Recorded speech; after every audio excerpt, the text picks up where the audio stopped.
ਸਤਿ ਸ਼੍ਰੀ ਅਕਾਲ ਜੀ। ਮੇਰਾ ਨਾਮ ਰਮਨਜੀਤ ਕੌਰ ਹੈ। ਅੱਜ ਦਾ ਸਾਡਾ ਟੌਪਿਕ ਹੈ ਇਕੁਇਲਿਬ੍ਰੀਅਮ ਇਨ ਰੀਅਲ ਮਾਰਕੀਟ, ਵਾਸਤਵਿਕ ਖੇਤਰ ਵਿੱਚ ਸੰਤੁਲਨ। ਅੱਜ ਅਸੀਂ ਦੇਖਾਂਗੇ ਕਿ ਜਿਹੜੀ ਆਪਣੀ ਰੀਅਲ ਮਾਰਕੀਟ ਹੈ ਉਹਦੇ ਵਿੱਚ ਇਕੁਇਲਿਬ੍ਰੀਅਮ ਦੀ ਪੋਜੀਸ਼ਨ ਨੂੰ ਆਪਾਂ ਕਿੱਦਾਂ ਗੇਨ ਕਰ ਸਕਦੇ ਹਾਂ। ਆਪਾਂ ਰੀਅਲ ਮਾਰਕੀਟਸ ਦੇ ਆਬਜੈਕਟਿਵਸ ਪੜਾਂਗੇ, ਇੰਟਰੋਡਕਸ਼ਨ ਪੜਾਂਗੇ, ਗੁੱਡਸ ਮਾਰਕੀਟ ਬਾਰੇ ਪੜਾਂਗੇ ਕਿ ਵਾਟ ਇਜ਼ ਗੁੱਡਸ ਮਾਰਕੀਟ ਹੈ ਕੀ, ਕਿਉਂਕਿ goods market is a real market. ਆਪਾਂ ਨੇ ਰੀਅਲ ਮਾਰਕੀਟ ਦੇ ਵਿੱਚ ਇਕੁਇਲਿਬ੍ਰੀਅਮ ਦੇ ਬਾਰੇ ਪੜਨਾ ਹੈ। ਤਾਂ ਗੁੱਡਸ ਮਾਰਕੀਟ ਦੇ ਵਿੱਚ ਕਿਸ ਚੀਜ਼ ਦੇ ਇਫੈਕਟਸ ਜ਼ਿਆਦਾ ਹੁੰਦੇ ਨੇ, ਡਿਸਇਕੁਇਲਿਬ੍ਰੀਅਮ ਜਾਂ ਇਕੁਇਲਿਬ੍ਰੀਅਮ ਦੇ ਵਿੱਚ interest rate and investment, aggregate demand and interest rate ਦੇ ਵਿੱਚ ਕੀ ਰਿਲੇਸ਼ਨਸ਼ਿਪ ਹੈ, ਡੈਰੀਵੇਸ਼ਨ ਆਫ ਆਈਐਸ ਕਰਵ। ਜਿਹੜੀ ਆਈਐਸ ਕਰਵ ਹੈ ਉਹ ਡੈਰੀਵੇਸ਼ਨ ਉਹਦੀ ਕਿੱਦਾਂ ਹੁੰਦੀ ਹੈ, ਤੇ ਆਈਐਸ ਕਰਵ ਦੀ ਜਿਹੜੀ ਪੋਜੀਸ਼ਨ ਆ ਉਹ ਕਿੱਦਾਂ ਸ਼ਿਫਟ ਹੁੰਦੀ ਹੈ। ਤੇ ਆਬਜੈਕਟਿਵਸ ਦੇ ਵਿੱਚ ਪਹਿਲਾਂ ਆਪਾਂ ਦੇਖਾਂਗੇ explain how equilibrium in the goods market is achieved, ਕਿ ਜਿਹੜੀ ਗੁੱਡਸ ਮਾਰਕੀਟ ਹੈ, ਰੀਅਲ ਸੈਕਟਰ ਹੈ, ਉਹਦੇ ਵਿੱਚ ਜਿਹੜਾ ਇਕੁਇਲਿਬ੍ਰੀਅਮ ਹੈ ਉਹ ਕਿੱਦਾਂ ਅਚੀਵ ਕੀਤਾ ਜਾ ਸਕਦਾ ਹੈ। ਤੇ ਇਨਵੈਸਟਮੈਂਟ ਤੇ ਰੇਟ ਆਫ ਇੰਟਰਸਟ ਦੇ ਵਿੱਚ ਕੀ ਰਿਲੇਸ਼ਨਸ਼ਿਪ ਹੈ। ਜਿਵੇਂ ਕਿ ਆਪਾਂ ਨੇ ਪਹਿਲੇ ਹੀ ਦੇਖਿਆ ਹੈ ਕਿ ਜਿਹੜਾ ਰੇਟ ਆਫ ਇੰਟਰਸਟ ਹੈ ਉਹ ਉੱਥੇ ਫਿਕਸ ਹੁੰਦਾ ਹੈ ਜਿੱਥੇ ਕਹਿੰਦੇ ਮਨੀ ਦੀ ਡਿਮਾਂਡ ਤੇ ਮਨੀ ਦੀ ਸਪਲਾਈ ਕੀ ਹੁੰਦੀ ਹੈ, ਇਕੁਅਲ ਹੁੰਦੀ ਹੈ। ਤੇ ਰੇਟ ਆਫ ਇੰਟਰਸਟ ਤੇ ਜਿਹੜੀ ਇਨਵੈਸਟਮੈਂਟ ਆ ਉਹਨਾਂ ਦੇ ਵਿੱਚ ਨੈਗੇਟਿਵ ਰਿਲੇਸ਼ਨਸ਼ਿਪ ਹੁੰਦਾ ਹੈ। ਉਸ ਦੀ ਗੱਲ ਕਰਾਂਗੇ। ਤੇ ਐਗਰੀਗੇਟ ਜਿਹੜੀ ਡਿਮਾਂਡ ਹੈ ਉਹ ਤੇ ਰੇਟ ਆਫ ਇੰਟਰਸਟ ਤੇ ਇਨਵੈਸਟਮੈਂਟ ਦਾ ਕੀ ਇਫੈਕਟ ਪੈਂਦਾ ਹੈ, ਉਸ ਦੀ ਗੱਲ ਕਰਾਂਗੇ। ਤੇ ਆਈਐਸ ਕਰਵ ਨੂੰ ਆਪਾਂ ਬਣਾਵਾਂਗੇ with the help of aggregate demand and interest rate curve ਦੇ ਇੰਟਰਸਟ ਰੇਟ ਦੇ ਥਰੂ। ਅੱਗੇ ਆਪਾਂ ਆਈਐਸ ਕਰਵ ਦੀ ਸਲੋਪ ਦੇਖਾਂਗੇ ਕਿ ਕਿਸ ਤਰ੍ਹਾਂ ਦੀ ਹੁੰਦੀ ਹੈ, ਤੇ ਆਈਐਸ ਕਰਵ ਕਿੱਦਾਂ ਪੋਜੀਸ਼ਨ ਹੈ ਜਿਹੜੀ ਚੇਂਜ ਹੁੰਦੀ ਹੈ, ਆਈਐਸ ਕਰਵ ਸ਼ਿਫਟ ਹੁੰਦੀ ਆ। ਠੀਕ ਹੈ। ਤੇ ਜਿਹੜੀ ਇਫੈਕਟ ਦੱਸਾਂਗੇ ਕਿ ਆਈਐਸ ਕਰਵ ਜਿਹੜੀ ਇਨਵੈਸਟਮੈਂਟ ਸੇਵਿੰਗ ਕਰਵ ਹੈ ਉਸ ਤੇ ਕਿਸ ਚੀਜ਼ ਦਾ ਇਫੈਕਟ ਪੈਂਦਾ ਹੈ।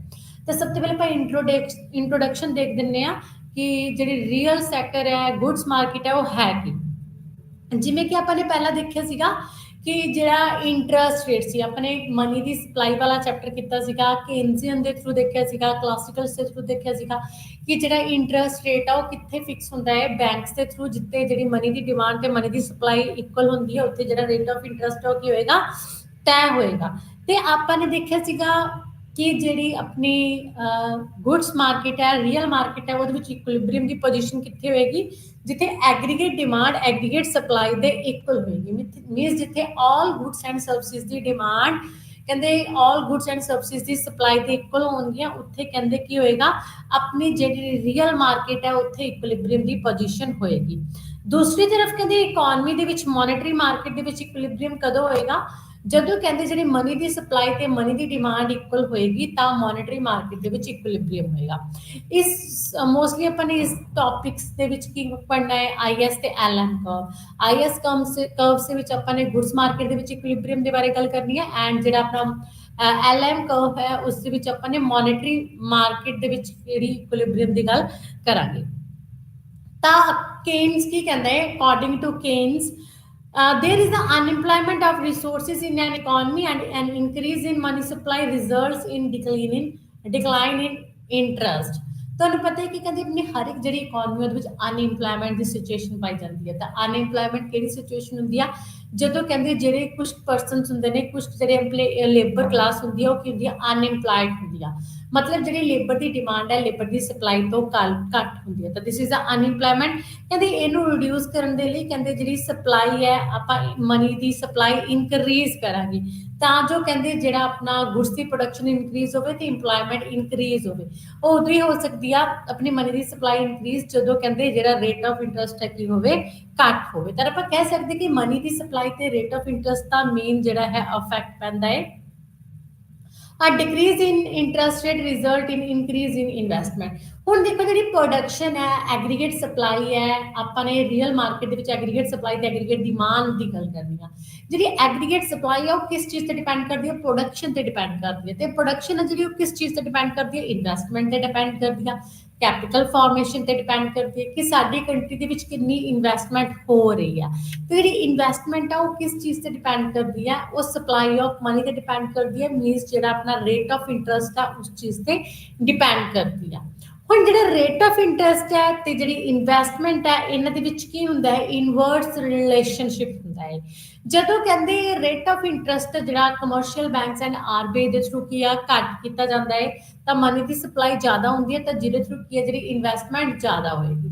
ਅਗਰ ਕਹਿੰਦੇ ਰੇਟ ਆਫ ਇੰਟਰਸਟ ਇਨਕਰੀਜ਼ ਹੋ ਜਾਂਦਾ ਹੈ ਤਾਂ ਮਨੀ ਦੀ ਸਪਲਾਈ ਡਿਕਰੀਜ਼ ਹੁੰਦੀ ਹੈ, ਕ੍ਰੈਡਿਟ ਕ੍ਰੀਏਸ਼ਨ ਘੱਟ ਹੁੰਦੀ ਆ, ਜਿਹੜੇ ਪਰਸਨਸ ਨੇ ਉਹ ਲੋਨ ਘੱਟ ਲੈਂਦੇ ਨੇ, ਇਸ ਦੇ ਥਰੂ ਜਿਹੜੀ ਇਨਵੈਸਟਮੈਂਟ ਉਹ ਵੀ ਕੀ ਹੋ ਜਾਏਗੀ, ਆਪਣੀ ਘਟ ਜਾਏਗੀ, ਡਿਕਰੀਜ਼ ਹੋ ਜਾਏਗੀ। ਤਾਂ ਕਹਿ ਸਕਦੇ ਹਾਂ goods and money market are interlinked. ਤੇ ਜਿਹੜੀ ਇਹ ਤਾਂ ਹੋ ਗਈ ਸੀ ਆਪਣੀ ਜਿਹੜੀ ਗੁड्स ਮਾਰਕੀਟ ਹੈ ਤੇ ਮਨੀ ਮਾਰਕੀਟ ਹੈ ਕਿਨੇ ਇੰਟਰਲਿੰਕ ਨੇ, ਦੋ ਇੱਕ ਦੂਸਰੇ ਤੇ ਦੋਨੇ ਕਿਨੇ ਡਿਪੈਂਡ ਕਰਦੀਆਂ ਨੇ, ਕਿਉਂਕਿ ਜਿਹੜਾ ਇੰਟਰਸਟ ਰੇਟ ਇਨਫਲੂਐਂਸ ਇਨਵੈਸਟਮੈਂਟ ਵਿੱਚ ਇਨਫਲੂਐਂਸ ਆਊਟਪੁੱਟ, ਕਿਉਂਕਿ ਜਿਹੜਾ ਰੇਟ ਆਫ ਇੰਟਰਸਟ ਹੈ ਉਹ ਕਿਸ ਚੀਜ਼ ਨੂੰ ਅਫੈਕਟ ਕਰਦਾ ਹੈ, ਉਹ ਇਨਵੈਸਟਮੈਂਟ ਨੂੰ ਅਫੈਕਟ ਕਰਦਾ ਹੈ, ਕਿਉਂਕਿ ਰੇਟ ਆਫ ਇੰਟਰਸਟ ਤੇ ਜਿਹੜੀ ਇਨਵੈਸਟਮੈਂਟ ਹੈ ਉਹਦੇ ਵਿੱਚ ਕੀ ਹੁੰਦਾ ਹੈ, ਇਨਵਰਸ ਰਿਲੇਸ਼ਨਸ਼ਿਪ ਹੁੰਦਾ ਹੈ। ਤੇ ਜਿਹੜੀ ਇਨਵੈਸਟਮੈਂਟ ਹੈ ਉਹ ਕਿਸ ਚੀਜ਼ ਨੂੰ ਅਫੈਕਟ ਕਰਦੀ ਆ, ਉਹ ਕਰਦੀ ਆ ਆਊਟਪੁੱਟ ਨੂੰ ਅਫੈਕਟ, ਮੀਨਸ ਪ੍ਰੋਡਕਸ਼ਨ ਨੂੰ ਅਫੈਕਟ ਕਰਦੀ ਆ, ਕਿਉਂਕਿ ਜਦੋਂ ਇਨਵੈਸਟਮੈਂਟ ਘੱਟ ਹੋਏਗੀ ਤਾਂ ਮੀਨਸ ਪੈਸਾ ਘੱਟ ਲੱਗ ਰਿਹਾ, ਕੈਪੀਟਲ ਫਾਰਮੇਸ਼ਨ ਘੱਟ ਹੋ ਰਹੀ ਆ, ਤਾਂ ਗੁड्स ਦੀ ਪ੍ਰੋਡਕਸ਼ਨ ਕੀ ਆ, ਘੱਟ ਹੋਏਗੀ, ਐਗਰੀਗੇਟ ਸਪਲਾਈ ਘੱਟ ਹੋਏਗੀ। ਅਗਰ ਕਹਿੰਦੇ ਇਨਵੈਸਟਮੈਂਟ ਜ਼ਿਆਦਾ ਹੈ ਤਾਂ ਗੁड्स ਦੀ ਪ੍ਰੋਡਕਸ਼ਨ ਜ਼ਿਆਦਾ ਹੋਏਗੀ, ਤਾਂ ਇੰਪਲੋਇਮੈਂਟ ਵੀ ਇਨਕਰੀਜ਼ ਹੋਏਗੀ, ਤੇ ਜਿਹੜੀ ਆਪਣੀ ਐਗਰੀਗੇਟ ਸਪਲਾਈ ਉਹ ਵੀ ਕੀ ਹੋਏਗੀ, ਇਨਕਰੀਜ਼ ਹੋਏਗੀ। ਤਾਂ ਆਪਾਂ ਦੇਖ ਸਕਦੇ ਕਿ ਗੁड्स ਮਾਰਕੀਟ ਤੇ monetary market separately does not gives a correct pictures of the economy. ਕਹਿੰਦੇ ਜਿੱਥੇ ਮਾਰਕੀਟ ਦੇ ਵਿੱਚ ਗੁड्स ਮਾਰਕੀਟ ਤੇ ਜਿਹੜੀ ਆਪਣੀ ਮੋਨੇਟਰੀ ਮਾਰਕੀਟ ਆ ਦੋਨਾਂ ਇਕੁਇਲਿਬਰੀਅਮ ਦੀ ਪੋਜੀਸ਼ਨ ਦੇ ਵਿੱਚ ਹੋਣਗੀਆਂ, ਉੱਥੇ ਇਕੁਅਲ ਹੋਣਗੀਆਂ ਇੱਕ ਦੂਸਰੇ ਦੇ, ਉੱਥੇ ਕੀ ਆਪਣੀ ਜਿਹੜੀ ਮਾਰਕੀਟ ਦੇ ਵਿੱਚ ਇਕੁਇਲਿਬਰੀਅਮ ਦੀ ਪੋਜੀਸ਼ਨ ਹੋਏਗੀ। ਤਾਂ ਗੁड्स ਮਾਰਕੀਟ ਆਪਾਂ ਇੱਥੇ ਹੁਣ ਦੋ ਲੈਕਚਰਸ ਦੇ ਵਿੱਚ ਇਹ ਵਰਕ ਕਰਾਂਗੇ, ਇੱਕ ਤਾਂ ਆਪਾਂ ਆਈਐਸ ਕਰਵ ਦੇਖਾਂਗੇ ਜੋ ਆਪਣੀ ਅੱਜ ਦਾ ਟੌਪਿਕ ਹੈ, ਇਸ ਦੇ ਵਿੱਚ ਆਪਾਂ ਜਿਹੜੀ ਗੁड्स ਮਾਰਕੀਟ ਹੈ ਉਹਦੇ ਵਿੱਚ ਇਕੁਇਲਿਬਰੀਅਮ ਦੀ ਗੱਲ ਕਰਾਂਗੇ, ਤੇ ਦੂਸਰਾ ਆਪਣਾ ਐਲਐਮ ਕਰਵ ਜਿਹਦੇ ਵਿੱਚ ਆਪਾਂ ਮੋਨੇਟਰੀ ਮਾਰਕੀਟ ਦੇ ਵਿੱਚ ਇਕੁਇਲਿਬਰੀਅਮ ਦੀ ਗੱਲ ਕਰਾਂਗੇ। ਹੁਣ ਜਿੱਥੇ ਕਹਿੰਦੇ ਗੁड्स ਮਾਰਕੀਟ ਤੇ ਮੋਨੇਟਰੀ ਮਾਰਕੀਟ ਦੇ ਵਿੱਚ ਇਕੁਇਲਿਬਰੀਅਮ ਹੋਏਗਾ, ਉੱਥੇ ਆਪਣੇ ਸੇਵਿੰਗ ਤੇ ਵੀ ਪੈਂਦਾ ਹੈ ਤੇ ਇਨਵੈਸਟਮੈਂਟ ਤੇ ਵੀ ਪੈਂਦਾ ਹੈ। ਉਹ ਕੇਨਸ ਨੇ ਪੂਰੀ ਤਰ੍ਹਾਂ ਕੀ ਕੀਤਾ ਸੀ, ਇਗਨੋਰ ਕੀਤਾ ਸੀ, ਕਿਉਂਕਿ ਰੇਟ ਆਫ ਇੰਟਰਸਟ ਚੇਂਜ ਹੋਣ ਦੇ ਨਾਲ ਸੇਵਿੰਗ ਵੀ ਚੇਂਜ ਹੋਏਗੀ ਆਪਣੀ ਤੇ ਇਨਵੈਸਟਮੈਂਟ ਵੀ ਚੇਂਜ ਹੋਏਗੀ। ਲੇਕਿਨ ਕੇਨਸ ਨੇ ਕਹਿਤਾ ਸੀਗਾ ਕਿ ਆਪਣੀ ਗੁड्स ਮਾਰਕੀਟ ਦੇ ਵਿੱਚ ਇਕੁਇਲਿਬਰੀਅਮ ਦੀ ਪੋਜੀਸ਼ਨ ਉੱਥੇ ਹੋਏਗੀ ਜਿੱਥੇ ਕਹਿੰਦੇ ਜਿਹੜੀ ਹੈ ਆਪਣੀ ਸੇਵਿੰਗ ਇਜ਼ ਇਕੁਅਲ ਟੂ ਕੀ ਹੋਏਗੀ, ਇਨਵੈਸਟਮੈਂਟ ਹੋਏਗੀ। ਬਟ ਇਹਨਾਂ ਚੀਜ਼ਾਂ ਨੂੰ ਕਿਹੜੀਆਂ ਚੀਜ਼ਾਂ ਨੇ ਜਿਹੜੀਆਂ ਅਫੈਕਟ ਕਰਦੀਆਂ ਨੇ ਰੇਟ ਆਫ ਇੰਟਰਸਟ ਦਾ, ਕਿਸ ਤਰ੍ਹਾਂ ਅਫੈਕਟ ਪੈਂਦਾ ਉਹਨੂੰ ਇਹਨਾਂ ਨੇ ਡਿਸਕ੍ਰਾਈਬ ਨਹੀਂ ਕੀਤਾ ਸੀਗਾ। ਤਾਂ ਆਪਾਂ ਕਹਿ ਸਕਦੇ ਕਿ ਗੁड्स ਮਾਰਕੀਟ ਕਹਿੰਦੇ ਗੁड्स ਮਾਰਕੀਟ ਹੈ ਕਿੱਥੇ ਇਕੁਇਲਿਬਰੀਅਮ ਦੇ ਵਿੱਚ ਹੋਏਗੀ, ਦਾ ਆਈਐਸ ਕਰਵ ਮੀਨਸ ਜਿਹੜੀ ਆਈਐਸ ਕਰਵ ਉਹਨੂੰ ਕੀ ਕਹਿੰਦੇ ਆ ਆਪਾਂ, ਇਨਵੈਸਟਮੈਂਟ ਸੇਵਿੰਗ ਕਰਵ ਕਹਿੰਦੇ ਆ, which show all the positions where investment and saving in the economy are equal। ਜਿਹੜੀ ਹੁਣ ਆਈਐਸ ਕਰਵ ਹੁੰਦੀ ਆ ਬਣਦੀ ਆ ਲੈਫਟ ਰਾਈਟ ਡਾਊਨਵਰਡ, ਤਾਂ ਸਾਨੂੰ ਉਹ ਦੱਸਦੀ ਆ ਕਿ ਇਸ ਪੂਰੀ ਆਈਐਸ ਕਰਵ ਤੇ ਜਿਹੜੀ ਸੇਵਿੰਗ ਆ ਉਹ ਇਕੁਅਲ ਟੂ ਕੀ ਆ, ਇਨਵੈਸਟਮੈਂਟ ਆ। ਸੇਵਿੰਗ ਤੇ ਇਨਵੈਸਟਮੈਂਟ ਆਈਐਸ ਕਰਵ ਦੀਆਂ ਜਿੰਨੀਆਂ ਵੀ ਪੋਜੀਸ਼ਨਸ ਨੇ ਕਰਵਸ ਤੇ ਜਿੰਨੇ ਵੀ ਪੁਆਇੰਟਸ ਨੇ ਉੱਥੇ ਕੀ ਹੋਣਗੀਆਂ, ਇਕੁਅਲ ਹੋਣਗੀਆਂ, where saving and investment in the economy are equal. ਠੀਕ ਹੈ, ਤਾਂ ਆਪਾਂ ਦੇਖਾਂਗੇ ਇਹਦੇ ਵਿੱਚ ਕਹਿੰਦੇ investment to be autonomous or fixed for simplicity. ਜਿਹੜੀ ਇਨਵੈਸਟਮੈਂਟ ਹੁੰਦੀ ਆ ਉਹ ਫਿਕਸ ਹੁੰਦੀ ਆ ਗੁड्स ਮਾਰਕੀਟ ਦੇ ਵਿੱਚ, ਠੀਕ ਹੈ, ਤੇ ਐਂਟੋਨੋਮਸ ਹੁੰਦੀ ਆ। ਕਹਿੰਦੇ investment is not fully exogenous, ਜਿਵੇਂ ਕਿ ਤੁਸੀਂ ਦੇਖ ਸਕਦੇ ਹੋ equilibrium level of output by 0 is equal to a ਦੀ power 1 minus c plus ct। Two determinants ਨੇ ਇਕੁਇਲਿਬਰੀਅਮ ਇਨਕਮ ਦੇ, ਇਕੁਇਲਿਬਰੀਅਮ ਆਊਟਪੁੱਟ ਦੇ, ਉਹ ਕਿਹੜੇ ਨੇ, ਇੱਕ ਤਾਂ a ਦੀ ਵਾਰ ਹੈ and marginal propensity to consume ਹੈ, ਮੀਨਸ MPC ਹੈ। Higher MPC means higher output level and vice versa। Higher MPC ਅਕਲ ਜਿਹੜੀ ਮਾਰਜਨਲ ਪ੍ਰੋਸਪੈਰਿਟੀ ਟੂ ਕੰਜ਼ਿਊਮ ਜ਼ਿਆਦਾ ਹੋਏਗੀ ਤਾਂ ਜਿਹੜੀ ਆਊਟਪੁੱਟ ਉਹ ਵੀ ਕੀ ਹੋਏਗੀ, ਜ਼ਿਆਦਾ ਹੋਏਗੀ। ਮਤਲਬ ਜਦੋਂ ਡਿਮਾਂਡ ਜ਼ਿਆਦਾ ਹੋਏਗੀ ਤਾਂ ਸਪਲਾਈ ਵੀ ਕੀ ਹੈ, ਉਹ ਜ਼ਿਆਦਾ ਹੋਏਗੀ, ਆਊਟਪੁੱਟ ਵੀ ਕੀ ਹੈ, ਜ਼ਿਆਦਾ ਹੋਏਗੀ। ਤਾਂ ਅੱਗੇ ਆਪਾਂ ਨੂੰ ਦੱਸਿਆ ਹੋਇਆ ਇੰਟਰਸਟ ਰੇਟ ਐਂਡ ਇਨਵੈਸਟਮੈਂਟ ਕਿ ਦੋਨਾਂ ਦਾ ਕੀ ਰਿਲੇਸ਼ਨਸ਼ਿਪ ਹੈ। ਕਹਿੰਦੇ ਆਪਾਂ interest rate as a determinant of investment, ਕਹਿੰਦੇ ਜਿਹੜਾ ਇੰਟਰਸਟ ਰੇਟ ਹੈ ਉਹਦਾ ਇਫੈਕਟ ਹੈ ਜਿਹੜਾ ਉਹ ਇਨਵੈਸਟਮੈਂਟ ਤੇ ਪੈਂਦਾ ਹੈ। Investment is not exogenous given it is endogenous determinants। we know that investment is lower when the rate of interest is high। ਤੁਹਾਨੂੰ ਪਤਾ ਹੈ ਕਿ ਰੇਟ ਆਫ ਇੰਟਰਸਟ ਜਿਹੜੀ ਆਪਣੀ ਇਨਵੈਸਟਮੈਂਟ ਆ ਉਹਨਾਂ ਦੇ ਵਿੱਚ ਇਨਵਰਸ ਰਿਲੇਸ਼ਨਸ਼ਿਪ ਹੁੰਦਾ ਹੈ। ਮਤਲਬ ਅਗਰ ਰੇਟ ਆਫ ਇੰਟਰਸਟ ਘੱਟ ਹੈ ਤਾਂ ਆਪਾਂ ਈਜ਼ੀਲੀ ਲੋਨ ਲੈ ਸਕਦੇ ਹਾਂ, ਕਿਉਂਕਿ ਸਾਨੂੰ ਕਾਸਟ ਜਿਹੜੀ ਆਪਣੇ ਲੋਨ ਤੇ ਉਹ ਘੱਟ ਪੇ ਕਰਨੀ ਪਏਗੀ, ਤਾਂ ਆਪਾਂ ਉਹਨੂੰ ਲੈ ਕੇ ਲੋਨ ਨੂੰ ਜਦੋਂ ਰੇਟ ਆਫ ਇੰਟਰਸਟ ਘੱਟ ਹੈ ਆਪਣੀ ਇਨਵੈਸਟਮੈਂਟ ਕੀ ਹੈ, ਜ਼ਿਆਦਾ ਕਰਦੇ ਹਾਂ। ਇਸ ਤੋਂ ਉਲਟ ਅਗਰ ਰੇਟ ਆਫ ਇੰਟਰਸਟ ਜ਼ਿਆਦਾ ਹੈ ਤਾਂ ਆਪਾਂ ਕੀ ਆ ਸੋਚਦੇ ਹਾਂ ਕਿ ਨਹੀਂ ਮੈਨੂੰ ਇੰਨਾ ਰੇਟ ਆਫ ਇੰਟਰਸਟ ਦੇਣਾ ਪੈਣਾ, ਮੇਰੀ ਕਾਸਟ ਇੰਨੀ ਆ, ਅਗਰ ਮੈਨੂੰ ਫਿਊਚਰ ਦੇ ਵਿੱਚ ਲਾਸ ਹੋ ਗਿਆ ਮੈਂ ਆਪਣੀ ਇਨਵੈਸਟਮੈਂਟ ਕੀ ਆ ਘੱਟ ਕਰਾਂ, ਤਾਂ ਇਹਦੇ ਥਰੂ ਇਨਵੈਸਟਮੈਂਟ ਆਪਣੀ ਘੱਟ ਜਾਂਦੀ ਜਦੋਂ ਰੇਟ ਆਫ ਇੰਟਰਸਟ ਜ਼ਿਆਦਾ ਹੋਵੇ।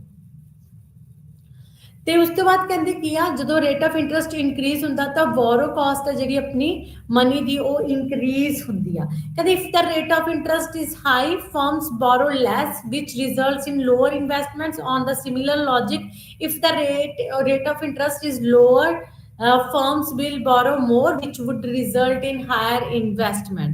ਤਾਂ ਆਪਾਂ ਦੇਖ ਸਕਦੇ ਹਾਂ ਕਿ ਰੇਟ ਆਫ ਇੰਟਰਸਟ ਜਿਹੜੀ ਇਨਵੈਸਟਮੈਂਟ ਆ ਉਹ ਇਨਵਰਸਲੀ ਜਿਹੜੀ ਹੈ ਰਿਲੇਟਡ ਹੈ। The I is equal to I the power minus B I small I is the rate of interest, B is the responsiveness of investment to rate of interest, and autonomous investment is I the power। ਤਾਂ ਤੁਸੀਂ ਇਸ diagrams ਦੇ ਵਿੱਚ ਦੇਖ ਸਕਦੇ ਹੋ there are 3 diagrams ਜਿਨ੍ਹਾਂ ਨੂੰ ਆਪਾਂ ਦੇਖਾਂਗੇ। ਤਾਂ ਸਭ ਤੋਂ ਪਹਿਲਾਂ ਆਪਾਂ ਇਨਵੈਸਟਮੈਂਟ ਫੰਕਸ਼ਨ ਦੇਖਦੇ ਹਾਂ। ਤਾਂ ਇਨਵੈਸਟਮੈਂਟ ਕਿਸ ਚੀਜ਼ ਦਾ ਫੰਕਸ਼ਨ ਹੈ, rate of interest the function ਹੈ, ਕਿਉਂਕਿ ਜਿਹੜਾ ਇਨਵੈਸਟਮੈਂਟ ਉਹ ਕਿਸ ਚੀਜ਼ ਤੇ ਡਿਪੈਂਡ ਕਰਦਾ ਹੈ, ਰੇਟ ਆਫ ਇੰਟਰਸਟ ਤੇ ਡਿਪੈਂਡ ਕਰਦਾ ਹੈ, ਤੇ ਇਹਨਾਂ ਦੇ ਵਿੱਚ ਇਨਵਰਸ ਰਿਲੇਸ਼ਨਸ਼ਿਪ ਹੁੰਦਾ ਹੈ। ਤਾਂ ਜਿਹੜੀ ਇਨਵੈਸਟਮੈਂਟ ਕਰਵ ਹੈ ਕੀ ਹੋਏਗੀ, ਜਿਵੇਂ ਤੁਸੀਂ 1.1 ਫਿਗਰ ਦੇ ਵਿੱਚ ਦੇਖ ਸਕਦੇ ਹੋ ਜਿਹੜੀ ਇਨਵੈਸਟਮੈਂਟ ਫੰਕਸ਼ਨ ਨੂੰ ਸ਼ੋ ਕਰਾ ਰਹੀ ਹੈ। ਤਾਂ ਇਨਵੈਸਟਮੈਂਟ ਫੰਕਸ਼ਨ ਸਾਨੂੰ ਦੱਸਦਾ ਹੈ ਕਿ investment is a function of rate of interest means R.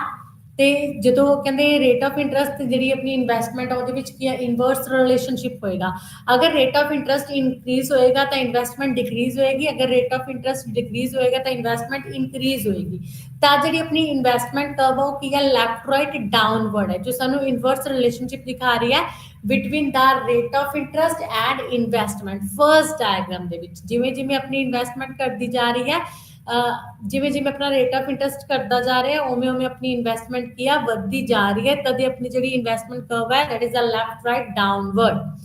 And second figure 1.2 ਦੇ ਵਿੱਚ ਆਪਾਂ ਨੂੰ ਹਾਇਰ ਰਿਸਪੌਂਸਿਵ ਇਨਵੈਸਟਮੈਂਟ ਦੱਸਿਆ ਗਿਆ ਹੈ ਐਂਡ 1.3 ਦੇ ਵਿੱਚ ਲੋਅਰ ਰਿਸਪੌਂਸਿਵ ਇਨਵੈਸਟਮੈਂਟ ਦੱਸਿਆ ਹੋਇਆ ਹੈ ਕਿ ਕਿਸ ਤਰ੍ਹਾਂ ਜਿਹੜੀ ਇਨਵੈਸਟਮੈਂਟ ਹੈ ਉਸ ਤੇ ਅਫੈਕਟ ਰੇਟ ਆਫ ਇੰਟਰਸਟ ਦਾ ਪੈਂਦਾ ਹੈ। ਜੇਕਰ ਕਹਿੰਦੇ ਜ਼ਿਆਦਾ ਰੇਟ ਆਫ ਇੰਟਰਸਟ ਹੈ the position of investment curve is depend on the slope of investment. ਜਿਹੜੀ ਇਨਵੈਸਟਮੈਂਟ ਕਰਵ ਹੈ ਮੀਨਸ ਜਿਹੜੀ ਆਈ ਕਰਵ ਹੈ ਉਹਦੀ ਜਿਹੜੀ ਪੋਜੀਸ਼ਨ ਉਹ ਕਿਸ ਚੀਜ਼ ਤੇ ਡਿਪੈਂਡ ਕਰਦੀ ਹੈ, ਇਨਵੈਸਟਮੈਂਟ ਫੰਕਸ਼ਨ ਤੇ ਡਿਪੈਂਡ ਕਰਦੀ ਆ ਕਿ ਜਿਹੜੀ ਆਪਣੀ ਐਂਟੋਨਮਸ ਇਨਵੈਸਟਮੈਂਟ ਹੈ ਉਸ ਤੇ ਜਿਹੜੀ ਆਪਣੀ ਰੇਟ ਆਫ ਇੰਟਰਸਟ ਆ ਉਹਦਾ ਕਿੰਨਾ ਇਫੈਕਟ ਪੈ ਰਿਹਾ ਹੈ। The intercepts of the investment curves will depend upon IUR, which its slope will depend upon V. If investment is high responsive, B is larger. If the investment curves will be flatter. ਕਹਿੰਦੇ ਅਗਰ high ਰਿਸਪੌਂਸਿਵਨੈਸ ਹੈ ਆਪਣੀ if investment, ਤੁਸੀਂ B ਦੇਖ ਸਕਦੇ ਹੋ ਉਹ X 2 diagrams ਨੇ 1.2 ਐਂਡ 1.3। ਤਾਂ ਇਹਨਾਂ ਦੇ ਵਿੱਚ ਤੁਸੀਂ ਦੇਖ ਸਕਦੇ ਹੋ ਦੋਨਾਂ ਦੇ ਵਿੱਚ ਕਹਿੰਦੇ small decreases in rate of interest will result in large increase in investment. ਕਿ ਅਗਰ ਸਮਾਲ ਡਿਕਰੀਜ਼ ਹੁੰਦਾ ਹੈ ਰੇਟ ਆਫ ਇਨਵੈਸਟਮੈਂਟ ਦੇ ਵਿੱਚ ਰੇਟ ਆਫ ਇੰਟਰਸਟ ਦੇ ਵਿੱਚ ਤਾਂ ਜਿਹੜੀ ਇਨਵੈਸਟਮੈਂਟ ਹੈ ਬਹੁਤ ਗੁਣਾ अपनी जो इंक्रीज हो जाएगी। It means that for each rate of interest more is investment, ठीक है। And a lower level of I would indicate the leftward shift in the investment curve। ਤਾਂ ਤੁਸੀਂ ਇਹਦੇ ਵਿੱਚ ਦੇਖ ਸਕਦੇ ਹੋ ਜਿਹੜੀ ਆਪਣੀ 1.2 ਆ ਉਹਦੇ ਵਿੱਚ ਹਾਈ ਰਿਸਪੌਂਸਿਵ ਇਨਵੈਸਟਮੈਂਟ ਦਿਖਾਈ ਰਹੀ ਹੈ ਐਂਡ ਲੋਅਰ ਰਿਸਪੌਂਸਿਵ ਇਨਵੈਸਟਮੈਂਟ ਦਿਖਾ ਰਹੀ ਹੈ। ਇਹਦੇ ਵਿੱਚ ਦਿਖਾਇਆ ਹੈ ਆਪਣੀ 1.2 ਡਾਇਗਰਾਮ ਦੇ ਵਿੱਚ ਕਿ ਅਗਰ ਰੇਟ ਆਫ ਇੰਟਰਸਟ ਥੋੜਾ ਜਿਹਾ ਡਿਕਰੀਜ਼ ਹੋ ਜਾਵੇ ਤਾਂ ਇਨਵੈਸਟਮੈਂਟ ਆਪਣੀ ਕਈ ਗੁਣਾ ਕੀ ਹੋ ਜਾਂਦੀ ਆ ਇਨਕਰੀਜ਼ ਹੋ ਜਾਂਦੀ ਆ। ਤਦੇ ਕਹਿੰਦੀ ਜਿਹੜੀ ਆਈ ਇਨਵੈਸਟਮੈਂਟ ਫੰਕਸ਼ਨ ਕਰਵ ਹੈ 1.2 ਫਿਗਰ ਦੇ ਵਿੱਚ ਕੀ ਆ ਉਹ ਮੋਰ ਫਲੈਟਰ ਹੈ। ਐਂਡ ਅਗਰ ਆਪਾਂ 1.3 ਫਿਗਰ ਦੇ ਵਿੱਚ ਗੱਲ ਕਰੀਏ ਲੋਅਰ ਰਿਸਪੌਂਸਿਵ ਇਨਵੈਸਟਮੈਂਟ ਉਹਦੇ ਵਿੱਚ ਕਹਿੰਦੇ ਰੇਟ ਆਫ ਇੰਟਰਸਟ ਜ਼ਿਆਦਾ ਹੋਣ ਦੇ ਨਾਲ ਇਨਵੈਸਟਮੈਂਟ ਕੀ ਆ ਘੱਟ ਜਾਂਦੀ ਹੈ। ਮਤਲਬ ਇਹਦੇ ਵਿੱਚ ਰੇਟ ਆਫ ਇੰਟਰਸਟ ਦੇ ਥਰੂ ਇਨਵੈਸਟਮੈਂਟ ਤੇ ਘੱਟ ਇਫੈਕਟ ਹੈ। ਮੀਨਸ ਜ਼ਿਆਦਾ ਰੇਟ ਆਫ ਇੰਟਰਸਟ ਹੋਏਗਾ ਤਾਂ ਇਨਵੈਸਟਮੈਂਟ ਆਪਣੀ ਕੀ ਆ ਘੱਟ ਹੋਏਗੀ। ਇਨਵੈਸਟਮੈਂਟ ਜਿੰਨਾ ਰੇਟ ਆਫ ਇੰਟਰਸਟ ਵੱਧ ਰਿਹਾ ਹੈ ਤਾਂ ਇਨਵੈਸਟਮੈਂਟ ਉਸਦੇ ਨਾਲੋਂ ਕਈ ਗੁਣਾ ਕੀ ਆ ਘੱਟ ਜਾਏਗੀ। ਤਾਂ ਇਹਦੇ ਵਿੱਚ ਕੀ ਆ ਸਟੀਪਰ ਹੈ ਥੋੜੀ ਜਿਹੀ ਆਪਣੀ 1.3 ਫਿਗਰ ਦੇ ਵਿੱਚ ਇਨਵੈਸਟਮੈਂਟ ਜਿਹਦੇ ਥਰੂ ਦਿਖਾਇਆ ਜਾ ਰਿਹਾ ਹੈ ਕਿ ਰੇਟ ਆਫ ਇੰਟਰਸਟ ਮਾੜਾ ਜਿਹਾ ਇਨਕਰੀਜ਼ ਹੋਣ ਦੇ ਨਾਲ ਆਪਣੀ ਜਿਹੜੀ ਇਨਵੈਸਟਮੈਂਟ ਉਹ ਕੀ ਆ ਘੱਟ ਜਾਏਗੀ। There is a decrease in rate of interest from I1 to I2। ਚਲੋ ਇਹ ਸੀਗੀ ਆਪਣੀਆਂ ਡਾਇਗਰਾਮਸ ਜੋ ਆਪਾਂ ਨੂੰ ਜਿਹੜੀ ਹੈ ਇਨਵੈਸਟਮੈਂਟ ਫੰਕਸ਼ਨਸ ਦੇ ਬਾਰੇ ਦੱਸ ਰਹੀਆਂ ਨੇ, relationship between the investment and rate of investment. ਠੀਕ ਹੈ, आई कर्व अपनी लेफ्ट राइट डाउनवर्ड है, जो इनवर्स रिलेशनशिप दस रही है between the rate of interest and investment. ਤੇ ਜਿਹੜੀ ਆਪਣੀ ਹਾਇਰ ਰਿਸਪੌਂਸਿਵ ਇਨਵੈਸਟਮੈਂਟ ਕਹਿੰਦੇ ਇਸ ਦੇ ਥਰੂ ਇਨਵੈਸਟਮੈਂਟ ਤੇ ਜ਼ਿਆਦਾ ਇਫੈਕਟ ਪੈ ਰਿਹਾ, ਜਦੋਂ ਰੇਟ ਆਫ ਇੰਟਰਸਟ ਥੋੜਾ ਜਿਹਾ ਡਿਕਰੀਜ਼ ਹੁੰਦਾ ਤਾਂ ਇਨਵੈਸਟਮੈਂਟ ਬਹੁਤ ਜ਼ਿਆਦਾ ਇਨਕਰੀਜ਼ ਹੋ ਜਾਂਦੀ ਆ। ਤੇ ਦੂਸਰੀ ਡਾਇਗਰਾਮ ਦੇ ਵਿੱਚ 1.3 ਦੇ ਵਿੱਚ ਕਹਿੰਦੇ ਇਨਵੈਸਟਮੈਂਟ ਦੇ ਨਾਲੋਂ ਜਿਹੜੀ ਆਪਣੀ ਰੇਟ ਆਫ ਇੰਟਰਸਟ ਦੇ ਨਾਲੋਂ ਇਨਵੈਸਟਮੈਂਟ ਤੇ ਘੱਟ ਇਫੈਕਟ ਪੈ ਰਿਹਾ, ਅਗਰ ਰੇਟ ਆਫ ਇੰਟਰਸਟ ਜ਼ਿਆਦਾ ਇਨਕਰੀਜ਼ ਹੋ ਰਿਹਾ ਤਾਂ ਇਨਵੈਸਟਮੈਂਟ ਘੱਟ ਡਿਕਰੀਜ਼ ਹੋ ਰਹੀ ਆ। This is a figure 1.3। ਇਸ ਤੋਂ ਬਾਅਦ ਆਪਾਂ ਨੈਕਸਟ ਕਰਦੇ ਹਾਂ ਸ਼ਿਫਟ ਇਨ ਇਨਵੈਸਟਮੈਂਟ ਕਰਵ, ਕਿ ਇਨਵੈਸਟਮੈਂਟ ਕਰਵ ਹੈ ਜਿਹੜੀ ਉਹ ਸ਼ਿਫਟ ਕਿੱਦਾਂ ਹੁੰਦੀ ਹੈ। ਆਈ ਕਰਵ ਹੈ ਜਿਹੜੀ, ਤਾਂ ਤੁਸੀਂ ਦੇਖ ਸਕਦੇ ਹੋ ਸ਼ਿਫਟ ਇਨ ਇਨਵੈਸਟਮੈਂਟ ਕਰਵ, ਤਾਂ ਇਨਵੈਸਟਮੈਂਟ ਕਰਵ ਸ਼ਿਫਟ ਵੀ ਹੋ ਸਕਦੀ ਹੈ, ਰਾਈਟਵਰਡ ਵੀ ਸ਼ਿਫਟ ਹੋ ਸਕਦੀ ਹੈ, ਲੈਫਟਵਰਡ ਵੀ ਸ਼ਿਫਟ ਹੋ ਸਕਦੀ ਹੈ, ਕਿਉਂਕਿ investment curve is a function of rate of interest. ਤੁਸੀਂ ਇਸ ਡਾਇਗਰਾਮ ਦੇ ਵਿੱਚ ਦੇਖ ਸਕਦੇ ਹੋ ਉਹ ਐਕਸ ਅਕਸ਼ ਤੇ ਇਨਵੈਸਟਮੈਂਟ ਦਿਖਾਈ ਹੋਈ ਹੈ, ਉਹ ਵਾਈ ਤੇ ਇੰਟਰਸਟ ਰੇਟ ਦਿਖਾਇਆ ਹੋਇਆ ਹੈ, ਤੇ ਆਈ ਜਿਹੜੀ ਹੈ ਆਪਣੀ ਇਨੀਸ਼ੀਅਲ ਇਨਵੈਸਟਮੈਂਟ ਕਰਵ। ਜਿਹੜੀ ਆਈ ਹੈ this is a initial investment curve. ਅਗਰ ਕਹਿੰਦੇ ਰੇਟ ਆਫ ਇੰਟਰਸਟ ਡਿਕਰੀਜ਼ ਹੋ ਜਾਂਦਾ ਹੈ ਤਾਂ ਰੇਟ ਆਫ ਇੰਟਰਸਟ ਡਿਕਰੀਜ਼ ਹੋਣ ਦੇ ਨਾਲ ਕ੍ਰੈਡਿਟ ਕ੍ਰੀਏਸ਼ਨ ਜ਼ਿਆਦਾ ਹੋਏਗੀ, ਮੀਨਸ ਲੋਕਾਂ ਦੇ ਹੱਥਾਂ ਵਿੱਚ ਮਨੀ ਦੀ ਸਪਲਾਈ ਜਾਏਗੀ ਤੇ ਇਨਵੈਸਟਮੈਂਟ ਕੀ ਹੋਏਗੀ, ਇਨਕਰੀਜ਼ ਹੋਏਗੀ। ਤਾਂ ਇਨਵੈਸਟਮੈਂਟ ਇਨਕਰੀਜ਼ ਹੋਣ ਦੇ ਨਾਲ ਜਿਹੜੀ ਇਨਵੈਸਟਮੈਂਟ ਕਰਵ ਉਹ ਕੀ ਹੋਏਗੀ, ਰਾਈਟਵਰਡ ਸ਼ਿਫਟ ਹੋਏਗੀ। ਜਿਵੇਂ ਕਿ ਤੁਸੀਂ ਇੱਥੇ ਦੇਖ ਸਕਦੇ ਹੋ initial investment curve is the I, ਤਾਂ ਆਪਣੀ ਜਿਹੜੀ ਹੈ ਰੇਟ ਆਫ ਇੰਟਰਸਟ ਡਿਕਰੀਜ਼ ਹੋਣ ਦੇ ਨਾਲ ਜਿਹੜੀ ਹੈ ਆਪਣੀ ਇਨਵੈਸਟਮੈਂਟ ਇਨਕਰੀਜ਼ ਹੋ ਕੇ ਕਿੰਨੀ ਹੋਗੀ, ਆਈ ਤੋਂ ਆਈ ਡੈਸ਼ ਹੋਗੀ। ਦੂਸਰੀ ਤਰਫ ਕਹਿੰਦੇ ਇੰਟਰਸਟ ਰੇਟ ਤੇ ਆਪਣੀ ਇਨਵੈਸਟਮੈਂਟ ਦਾ ਨੈਗੇਟਿਵ ਇਫੈਕਟ ਪੈਂਦਾ ਹੈ ਜਦੋਂ ਇੰਟਰਸਟ ਰੇਟ ਇਨਕਰੀਜ਼ ਹੋ ਜਾਵੇ, ਤਾਂ ਰੇਟ ਆਫ ਇੰਟਰਸਟ ਇਨਕਰੀਜ਼ ਹੋਣ ਦੇ ਨਾਲ ਜਿਹੜੀ ਇਨਵੈਸਟਮੈਂਟ ਉਹ ਸਾਡੀ ਕੀ ਹੋ ਜਾਂਦੀ ਹੈ, ਡਿਕਰੀਜ਼ ਹੋ ਜਾਂਦੀ ਹੈ। ਤਾਂ ਰੇਟ ਆਫ ਇੰਟਰਸਟ ਜਦੋਂ ਇਨਕਰੀਜ਼ ਹੋਇਆ ਤਾਂ ਇਨਵੈਸਟਮੈਂਟ ਡਿਕਰੀਜ਼ ਹੋ ਕੇ ਕਿੰਨੀ ਹੋਗੀ, ਆਈ ਤੋਂ ਆਈ ਦੀ ਡਬਲ ਡੈਸ਼ ਹੋਗੀ, ਮੀਨਸ ਡਾਊਨਵਰਡ ਸ਼ਿਫਟ ਹੁੰਦੀ ਹੈ ਇਨਵੈਸਟਮੈਂਟ ਜਦੋਂ ਰੇਟ ਆਫ ਇੰਟਰਸਟ ਇਨਕਰੀਜ਼ ਹੁੰਦਾ ਹੈ। ਤੇ ਰਾਈਟਵਰਡ ਅਪਵਰਡ ਸ਼ਿਫਟ ਹੁੰਦੀ ਹੈ ਇਨਵੈਸਟਮੈਂਟ ਜਦੋਂ ਰੇਟ ਆਫ ਇੰਟਰਸਟ ਡਿਕਰੀਜ਼ ਹੋਣ ਦੇ ਨਾਲ ਇਨਵੈਸਟਮੈਂਟ ਕੀ ਹੁੰਦੀ ਆ, ਇਨਕਰੀਜ਼ ਹੁੰਦੀ ਹੈ। ਇਸ ਤਰ੍ਹਾਂ ਜਿਹੜੀ ਇਨਵੈਸਟਮੈਂਟ ਕਰਵ ਹੈ ਉਹ ਅਪਵਰਡ ਤੇ ਡਾਊਨਵਰਡ ਜਿਹੜੀ ਹੈ ਉਹ ਸ਼ਿਫਟ ਹੋਏਗੀ। ਰੇਟ ਆਫ ਇੰਟਰਸਟ ਦਾ ਇਸ ਤੇ ਇਫੈਕਟ ਪੈ ਰਿਹਾ ਹੈ, ਰੇਟ ਆਫ ਇੰਟਰਸਟ ਇਨਕਰੀਜ਼ ਹੋਣ ਦੇ ਨਾਲ ਇਨਵੈਸਟਮੈਂਟ ਕਰਵ ਡਾਊਨਵਰਡ ਸ਼ਿਫਟ ਹੋਏਗੀ, ਰੇਟ ਆਫ ਇੰਟਰਸਟ ਡਿਕਰੀਜ਼ ਹੋਣ ਦੇ ਨਾਲ ਇਨਵੈਸਟਮੈਂਟ ਜਿਹੜੀ ਕਰਵ ਹੈ ਉਹ ਰਾਈਟਵਰਡ ਸ਼ਿਫਟ ਹੋਏਗੀ। ਦਿਸ is the shift in investment curve. And the next is aggregate demand and interest rate. ਹੁਣ ਦੇਖੋ ਕਹਿੰਦੇ ਜਿਹੜੀ ਐਗਰੀਗੇਟ ਡਿਮਾਂਡ ਹੈ, ਆਪਣੇ ਇਨਵੈਸਟਮੈਂਟ ਦੇਖਿਆ, ਆਊਟਪੁੱਟ ਦੇਖਿਆ, ਮੀਨਸ ਜਿਹੜੀ ਐਗਰੀਗੇਟ ਸਪਲਾਈ ਆਪਾਂ ਨੇ ਉਹ ਦੇਖੀ ਆ ਗੁੱਡਸ ਮਾਰਕੀਟ ਦੇ ਵਿੱਚ, ਰੀਅਲ ਮਾਰਕੀਟ ਦੇ ਵਿੱਚ। ਹੁਣ ਦੂਸਰੀ ਤਰਫ ਆਪਾਂ ਐਗਰੀਗੇਟ ਡਿਮਾਂਡ ਦੇਖਦੇ ਹਾਂ। ਹੁਣ ਜਿਹੜੀ ਐਗਰੀਗੇਟ ਡਿਮਾਂਡ ਹੈ ਉਹਦੇ ਤੇ ਵੀ ਜਿਹੜਾ ਇੰਟਰਸਟ ਰੇਟ ਹੈ ਉਸਦਾ ਇਫੈਕਟ ਪੈਂਦਾ ਹੈ। ਕਹਿੰਦੇ when we see that investment is influenced by the rate of interest, since investment is has changed, its forms not considered to be fixed anymore. It will have an impact on aggregate demand। ਕਹਿੰਦੇ rate of interest change ਹੋਣ ਦੇ ਨਾਲ, investment change ਹੋਣ ਦੇ ਨਾਲ ਜਿਹੜੀ aggregate demand ਉਹ ਵੀ ਕੀ ਹੁੰਦੀ ਆ, ਅਫੈਕਟ ਹੁੰਦੀ ਹੈ। ਜਿਵੇਂ ਕਿ ਤੁਸੀਂ ਜਾਣਦੇ ਹੋ ਕਿ ਟੂ ਸੈਕਟਰ ਇਕੋਨਮੀ ਦੇ ਵਿੱਚ ਜਿਹੜੀ ਐਗਰੀਗੇਟ ਡਿਮਾਂਡ ਹੈ ਉਹ ਟੂ ਸੈਕਟਰਸ ਤੇ ਡਿਪੈਂਡ ਕਰਦੀ ਆ, consumer sector plus house hold sectors. ਕਹਿੰਦੇ ਉਹਨਾਂ ਦੇ ਥਰੂ ਜੋ ਟੋਟਲ ਗੁੱਡਸ ਦੀ ਡਿਮਾਂਡ ਕੀਤੀ ਜਾਂਦੀ ਹੈ ਉਹਨੂੰ ਆਪਾਂ ਕੀ ਕਹਿੰਦੇ ਆ, ਐਗਰੀਗੇਟ ਡਿਮਾਂਡ ਕਹਿੰਦੇ ਆ। ਐਂਡ ਥ੍ਰੀ ਸੈਕਟਰ ਇਕੋਨਮੀ ਦੇ ਵਿੱਚ ਕਹਿੰਦੇ ਇੱਕ ਹਾਊਸ ਹੋਲਡ ਸੈਕਟਰ ਹੁੰਦਾ ਹੈ, ਉਹਦੇ through demand house hold expenditure plus ਕਹਿੰਦੇ ਜਿਹੜਾ ਆਪਣਾ ਪ੍ਰੋਡਿਊਸਰ ਐਕਸਪੈਂਡੀਚਰ ਪਲੱਸ ਜਿਹੜਾ ਹੈ ਆਪਣਾ government expenditure. Three sector economy ਦੇ ਵਿੱਚ ਕਹਿੰਦੇ ਐਗਰੀਗੇਟ ਡਿਮਾਂਡ ਨੇ ਤਿੰਨੇ ਜਿਹੜੇ ਹੈ ਆਪਣੇ ਫੈਕਟਰਸ ਉਹਨਾਂ ਤੇ ਡਿਪੈਂਡ ਕਰਦੀ ਹੈ। ਅਗਰ ਗਵਰਨਮੈਂਟ ਐਕਸਪੈਂਡੀਚਰ ਡਿਕਰੀਜ਼ ਹੋ ਜਾਂਦਾ ਹੈ ਤਾਂ ਐਗਰੀਗੇਟ ਡਿਮਾਂਡ ਡਿਕਰੀਜ਼ ਹੋਏਗੀ, ਅਗਰ ਗਵਰਨਮੈਂਟ ਐਕਸਪੈਂਡੀਚਰ ਇਨਕਰੀਜ਼ ਹੋ ਜਾਂਦਾ ਹੈ ਤਾਂ ਐਗਰੀਗੇਟ ਡਿਮਾਂਡ ਕੀ ਹੋਏਗੀ, ਇਨਕਰੀਜ਼ ਹੋਏਗੀ। ਕਹਿੰਦੇ ਫੋਰ ਸੈਕਟਰ ਇਕੋਨਮੀ ਦੇ ਵਿੱਚ consumer plus investment plus government ਜਿਹੜਾ ਹੈ ਆਪਣਾ ਇੰਟਰਫੇਅਰੈਂਸ, ਉਸ ਤੋਂ ਇਲਾਵਾ ਕਹਿੰਦੇ ਜਿਹੜਾ ਫੋਰਨ ਟ੍ਰੇਡ ਹੈ ਉਸਦਾ ਵੀ ਇਫੈਕਟ ਪੈਂਦਾ ਹੈ। ਲੇਕਿਨ ਹੁਣ ਆਪਾਂ ਕੀ ਕਹਿ ਲੈਂਦੇ ਹਾਂ, ਥ੍ਰੀ ਸੈਕਟਰ ਇਕੋਨਮੀ ਦੇ ਵਿੱਚ ਕੰਜ਼ਿਊਮਰ ਸੈਕਟਰ ਦੀ ਗੱਲ ਕਰਾਂਗੇ, ਇਨਵੈਸਟਮੈਂਟ ਸੈਕਟਰ ਦੀ ਗੱਲ ਕਰਾਂਗੇ ਤੇ ਗਵਰਨਮੈਂਟ ਸੈਕਟਰ ਦੀ ਗੱਲ ਵੀ ਕਰਾਂਗੇ। ਤਾਂ ਆਪਾਂ ਕਹਿ ਸਕਦੇ ਹਾਂ ਕਿ ਤਿੰਨੇ ਸੈਕਟਰਸ ਦੀ ਡਿਮਾਂਡ ਕਿਸ ਚੀਜ਼ ਦੇ ਇਕੁਅਲ ਹੁੰਦੀ ਹੈ, ਐਗਰੀਗੇਟ ਡਿਮਾਂਡ ਦੇ ਇਕੁਅਲ ਹੁੰਦੀ ਹੈ। ਤਾਂ an increase in the rate of interest result in increase in the aggregate demand. ਕਹਿੰਦੀ ਜਦੋਂ ਰੇਟ ਆਫ ਇੰਟਰਸਟ ਇਨਕਰੀਜ਼ ਹੁੰਦਾ ਹੈ ਤਾਂ ਜਿਹੜੀ ਐਗਰੀਗੇਟ ਡਿਮਾਂਡ ਉਹ ਕੀ ਹੋਏਗੀ, ਡਿਕਰੀਜ਼ ਹੋਏਗੀ। ਕਿਉਂਕਿ ਰੇਟ ਆਫ ਇੰਟਰਸਟ ਘਟ ਗਿਆ, ਆਪਾਂ ਪੈਸਾ ਲੋਨ ਤੇ ਘੱਟ ਲੈ ਰਹੇ ਹਾਂ, ਤਾਂ ਉਹਦੇ ਥਰੂ ਆਪਣੀ ਜਿਹੜੀ ਡਿਮਾਂਡ ਵੀ ਕੀ ਉਹ ਕੀ ਹੋਏਗੀ, ਡਿਕਰੀਜ਼ ਹੋਏਗੀ। ਇੰਟਰਸਟ ਰੇਟ ਇਨਕਰੀਜ਼ ਹੋਣ ਦੇ ਨਾਲ ਐਗਰੀਗੇਟ ਡਿਮਾਂਡ ਡਿਕਰੀਜ਼ ਹੋਏਗੀ, ਤੇ ਇੰਟਰਸਟ ਰੇਟ ਡਿਕਰੀਜ਼ ਹੋਣ ਦੇ ਨਾਲ ਐਗਰੀਗੇਟ ਡਿਮਾਂਡ ਕੀ ਹੋਏਗੀ, ਇਨਕਰੀਜ਼ ਹੋਏਗੀ। ਕਹਿੰਦੇ as pointed out earlier A ਦੀ bar is not affected by the increase in rate of interest. ਕਹਿੰਦੇ ਏ ਦੀ ਵਾਰ ਤੇ ਕੋਈ ਵੀ ਇਫੈਕਟ ਨਹੀਂ ਪੈ ਰਿਹਾ ਰੇਟ ਆਫ ਇੰਟਰਸਟ ਦਾ। ਕਹਿੰਦੇ ਆਪਾਂ ਕੀ ਦੇਖਦੇ ਹਾਂ 1.5 ਫਿਗਰ ਦੇ ਵਿੱਚ effect of change in interest rate on ਏਡੀ ਕਰਵ, ਕਿ ਜਿਹੜਾ ਹੈ ਆਪਣਾ ਇੰਟਰਸਟ ਰੇਟ ਉਹਦੇ ਵਿੱਚ ਚੇਂਜ ਹੋਣ ਦੇ ਨਾਲ ਐਗਰੀਗੇਟ ਡਿਮਾਂਡ ਤੇ ਟੋਟਲ ਡਿਮਾਂਡ ਤੇ ਕੀ ਇਫੈਕਟ ਪਏਗਾ। कहते at a given rate of interest I, the term bi becomes constant and hence the vertical intercepts or AD curve is a minus a the var minus bi. We measure AD on the y-axis and output on the x-axis। कहते a ਜਿਹੜੀ है 0 y-axis ਤੇ aggregate demand है and x-axis ਤੇ अपनी है ਜਿਹੜਾ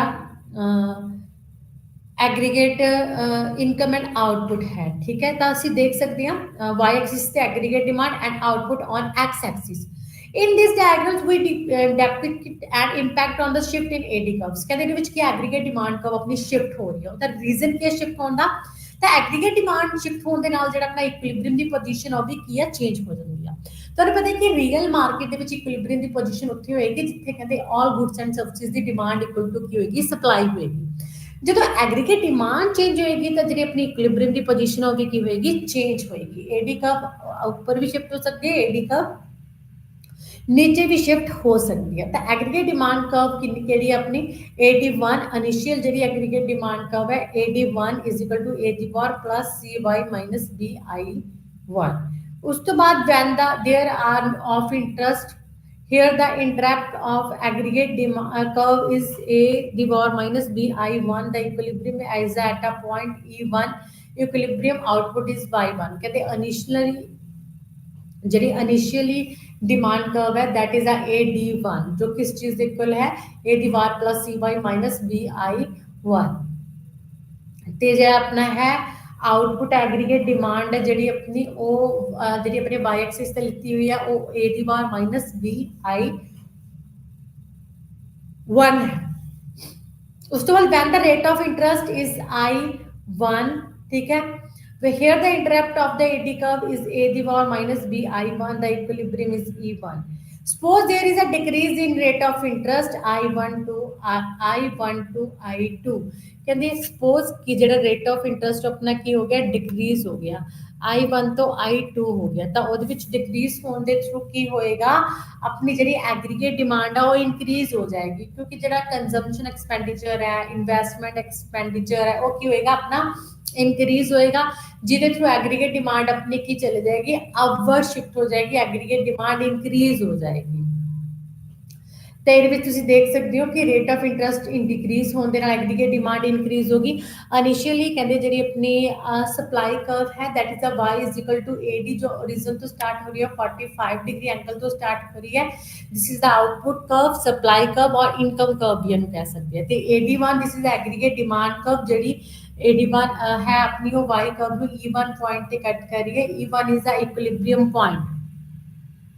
कहना जो रेट ऑफ इंटरस्ट डिक्रीज होया तो एग्रीगेट डिमांड इंक्रीज होगी। एग्रीगेट जी कर्व है डिमांड कर्व है वो शिफ्ट होके अपवर्ड चले जाएगी, अपवर्ड शिफ्ट हो जाएगी तो जी बाई नू E2 पॉइंट से कटेगी। तो E2 point is the new equilibrium point जिथे कहते वाई इज इक्वल टू की है AD है। एग्रीगेट डिमांड ते एग्रीगेट सप्लाई की ने एक दूसरे से इक्वल है। तो आप देख सकते हैं कि ਜਿਹੜਾ ਹੈ ਇੱਥੇ rate of interest the aggregate demand ਤੇ ਇਫੈਕਟ ਪੈਂਦਾ ਹੈ। ਐਗਰੀਗੇਟ ਡਿਮਾਂਡ ਤੇ rate of interest the inverse relationship ਹੈ। ਅਗਰ ਰੇਟ ਆਫ ਇੰਟਰਸਟ ਇੰਕਰੀਜ਼ ਹੋਏਗਾ ਤਾਂ ਐਗਰੀਗੇਟ ਡਿਮਾਂਡ ਡਿਕਰੀਜ਼ ਹੋਏਗੀ, ਅਗਰ ਰੇਟ ਆਫ ਇੰਟਰਸਟ ਡਿਕਰੀਜ਼ ਹੋਏਗਾ ਤਾਂ ਐਗਰੀਗੇਟ ਡਿਮਾਂਡ ਇਨਕਰੀਜ਼ ਹੋਏਗੀ। ਤਾਂ ਇਹ ਲੌਜੀਕਲੀ ਆ decrease in interest rate will lead to the increase in investment. अगर रेट ऑफ इंटरस्ट डिक्रीज आ तो अपनी जी इन्वेस्टमेंट है इंक्रीज होएगी। तो इंक्रीज इन जी इन्वेस्टमेंट है वो किस चीज़ ना रिलेट कर दिया, आउटपुट एग्रीगेट डिमांड तो एग्रीगेट आउटपुट ना रिलेट कर दिया। तो AD भी शिफ्ट हो जाएगी, अपवर्ड शिफ्ट हो जाएगी। इनिशियल इक्विलिब्रियम जो वो E1 है ठीक है। एंड बाद वाला इक्विलिब्रियम केड़ा है, ए टू है, जो रिप्रेजेंट करता है कि जी इक्विलिब्रियम आउटपुट है that is the O Y two, and जो इक्विलिब्रियम डिमांड है that is the A the power minus B I two. This is the aggregate demand and rate of interest की aggregate demand से जो rate of interest है वह कितना affect है जो पै रहा है। And the next is derivation of the IS curve, कहते IS कर्व ਜਿਹੜੀ ਉਹਦੀ ਡੈਰੀਵੇਸ਼ਨ ਕਿੱਦਾਂ ਹੁੰਦੀ ਹੈ। तो ਤੁਸੀਂ देख सकते हो IS कर्व मीनस इनकम सेविंग ਜਿਹੜੀ कर्व है अपनी इन्वेस्टमेंट सेविंग कर्व है उसकी ਆਪਾਂ ਗੱਲ कर रहे हैं। ठीक है, तो डेरिवेशन ऑफ IS कर्व की डेरिवेशन कितना होएगी। तो आप देख सकते हैं कि derivation of IS curve the ground work is already done in the previous section आप पहले देख चुके हैं कि कहते एग्रीगेट डिमांड कहते जी शिफ्ट होंगी है रेट ऑफ इंटरेस्ट के थ्रू, जो रेट ऑफ इंटरेस्ट चेंज होंगे तो जी अपनी एग्रीगेट डिमांड है की होंगी चेंज होंगी। कहते इक्विलिब्रियम की पोजीशन भी की है चेंज होंगी है। तो आप देख सकते हैं response to change in AD curve figure 1.5 1.6 and 7 दिखाई हुई है जिसे आप देख सकते हैं। आपने देखा सीगा कि रेट ऑफ इंटरेस्ट ते जी इक्विलिब्रियम आउटपुट है उनका इनवर्स रिलेशनशिप होंगे, रेट ऑफ इंटरेस्ट बढ़ेगा तो आउटपुट घटेगी, रेट ऑफ इंटरेस्ट घटेगा तो आउटपुट की होगी इनक्रीज होगी। तो आपने ऑब्जर्व किया है कि जो रेट ऑफ इंटरेस्ट है वो डिक्रीज होंगे है जो तो जी अपनी आउटपुट है इनकम है वो की हो जाती है इनक्रीज हो जाती है। जिमें कि 1.6 फिगर के देख सकते हो कहते every point of IS curve the real sector of economy is in equilibrium. तो 1.6 फिगर है जी IS कर्व दी है इन्वेस्टमेंट सेविंग कर्व है जो लैफ्ट राइट डाउनवर्ड है जो सानू दस रही है relationship between the rate of interest and income and output. तो इस तो पता लगता है कि all the point of IS curve जिमें कि 2 पॉइंट्स ने थे E1 ते E2 कहते इत्थे की है इन्वेस्टमेंट सेविंग कर्व इक्विलिब्रियम दे विच है investment is equal to saving दा because this curve is made up the those combination of rate of interest and output where aggregate supply है जी aggregate demand ਦੇ equal है। तब कहते कि जी IS कर्व है कि लेफ्ट राइट डाउनवर्ड स्लोपिंग है जो इनवर्स रिलेशनशिप दस रही है between the rate of interest and income and output. कहते another issue to discuss is the point which are not on the IS curve. कहते आप अगे डिस्कस करेंगे जो पॉइंट IS कर्व से नहीं है। तो IS कर्व के जिन्हें भी पॉइंट्स ने वो सारे की ने इक्विलिब्रियम पॉइंट्स ने। तो दूसरी डायग्राम जी 1.7 वाली वो कहते कुछ पॉइंट्स ऐदा दे ने जिमें कि D एंड C वो पॉइंट्स किहड़े ने अपनी IS कर्व से नहीं है और डिसइक्विलिब्रियम पॉइंट ने और डिसइक्विलिब्रियम शो कर रहे हैं। ठीक है, तो IS कर्व हमेशा ही लैफ्ट राइट की होगी डाउनवर्ड होगी। कहते अनदर की थिंग्स कहते which R G IS curve ਉਹਦੇ ਲਈ any such point indicates that there is a disequilibrium in the goods market ਜਿਵੇਂ ਕਿ point D and C 1.7 ਦੇ ਵਿੱਚ disequilibrium in किया अपना गुड्स मार्केट है। कहते C and D ਜਿਵੇਂ ਕਿ ਫਿਗਰ 1.7 ਦੇ ਵਿੱਚ ਤੁਸੀਂ ਦੇਖ ਸਕਦੇ ਹੋ show disequilibrium in the real market which points A and B show equilibrium in the goods market। कहते गुड्स मार्केट ਦੇ ਵਿੱਚ ਇਕੁਇਲਿਬ੍ਰੀਅਮ ਦੇਖ ਸਕਦੇ ਆ ਜਿੱਥੇ ਗੁड्स ਦੀ ਡਿਮਾਂਡ ਤੇ ਸਪਲਾਈ ਇਕੁਅਲ ਹੈ ਮੀਨਸ ਇਨਵੈਸਟਮੈਂਟ ਤੇ ਸੇਵਿੰਗ ਕਰਵਸ ਨੇ ਇੱਕ ਦੂਸਰੇ ਦੇ ਕੀ ਨੇ ਇਕੁਅਲ ਨੇ IS ਕਰਵ ਦੇ ਵਿੱਚ ਡਿਫਰੈਂਟ ਪੁਆਇੰਟਸ ਨੇ। ਤਾਂ ਇੱਥੇ ਤੁਸੀਂ ਸਭ ਤੋਂ ਪਹਿਲਾਂ 1.6 ਫਿਗਰ ਦੇਖ ਸਕਦੇ ਹੋ ਕਿ ਜਿਹੜੀ IS ਕਰਵ ਹੈ ਲੈਫਟ ਰਾਈਟ ਡਾਊਨਵਰਡ ਹੈ ਜਦੋਂ ਕਹਿੰਦੇ ਰੇਟ ਆਫ ਇੰਟਰਸਟ I1 ਸੀਗਾ ਤੇ ਆਪਣੀ ਜਿਹੜੀ ਸੀਗੀ equilibrium the rate of interest I1 ਸੀਗਾ ਤੇ ਜਿਹੜੀ ਇਨਕਮ ਐਂਡ ਆਊਟਪੁੱਟ ਸੀ ਉਹ Y2 ਸੀਗੀ ਤਾਂ ਇਕੁਇਲਿਬ੍ਰੀਅਮ ਦੀ ਪੋਜੀਸ਼ਨ E1 ਤੇ ਸੀਗੀ। ਜਦੋਂ ਕਹਿੰਦੇ रेट ऑफ इंटरेस्ट डिक्रीज हो गया I1 तो I2 हो गया तब कि अपनी जी इनकम एंड आउटपुट है वो इनक्रीज होगी Y1 तो Y2 होगी तो न्यू इक्विलिब्रियम पॉइंट बने इकोनॉमी के दैट इज द E2। तो जो दोनों पॉइंट्स ने E1 एंड E2 उसके एक जरा है अपना इक्विलिब्रियम की पोजीशन है इकोनॉमी के क्योंकि जी saving is equal to investment and demand is equal to की है सप्लाई है। दूसरी तरफ 1.7 फिगर के कहते income of is at the Y1 but the rate of interest is the I2। तो जो कहते इनकम Y2 है तो रेट ऑफ इंटरेस्ट की I2 है घट है जो इनकम घट है Y1 है तो रेट ऑफ इंटरेस्ट ज़्यादा है I1 है। तो तुम देख सकते हो इतने 4 पॉइंट्स ने। ठीक है, इन्वेस्टमेंट दे ते अपनी जी है इनकम एंड आउटपुट दे A B C D ਜਿਹੜਾ ਹੁਣ ਸੀ point this is the not attainable point ਕਿਉਂਕਿ ਆਪਣੀ ਪਹੁੰਚ ਤੋਂ ਇਹ ਬਾਹਰ ਹੈ। ਤੇ ਜਿਹੜਾ ਆਪਣਾ ਬੀ ਪੁਆਇੰਟ ਹੈ this is the D point this is the under utilisation proper ਜਿਹੜੇ ਰਿਸੋਰਸਿਸ ਨੇ ਆਪਾਂ ਉਹਨਾਂ ਦਾ ਯੂਜ਼ ਨਹੀਂ ਕਰ ਰਹੇ।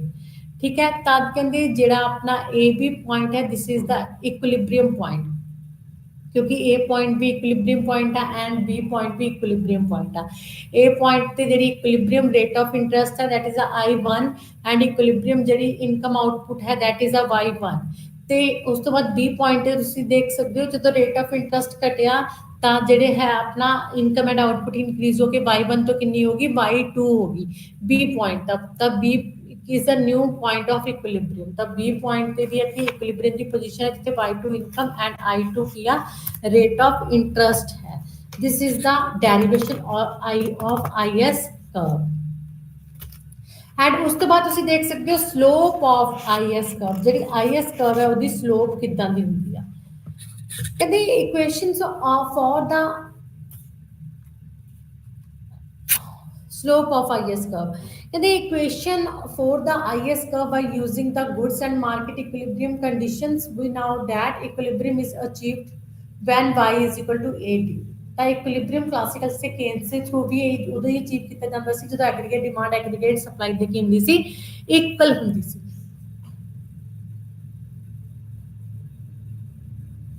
तो ये थ्रू देख सकते हैं कि एग्रीगेट डिमांड के अफेक्ट में देख सकते हैं कि एग्रीगेट डिमांड की सप्लाई की की पोजीशन है। तो सब तो पहले कहते की होंगे Y is equal to A दी वार प्लस सी दी वार वाई माइनस बी आई है जब इन्हें कह सकते हैं Y is equal to alpha G A दी वार minus B I one.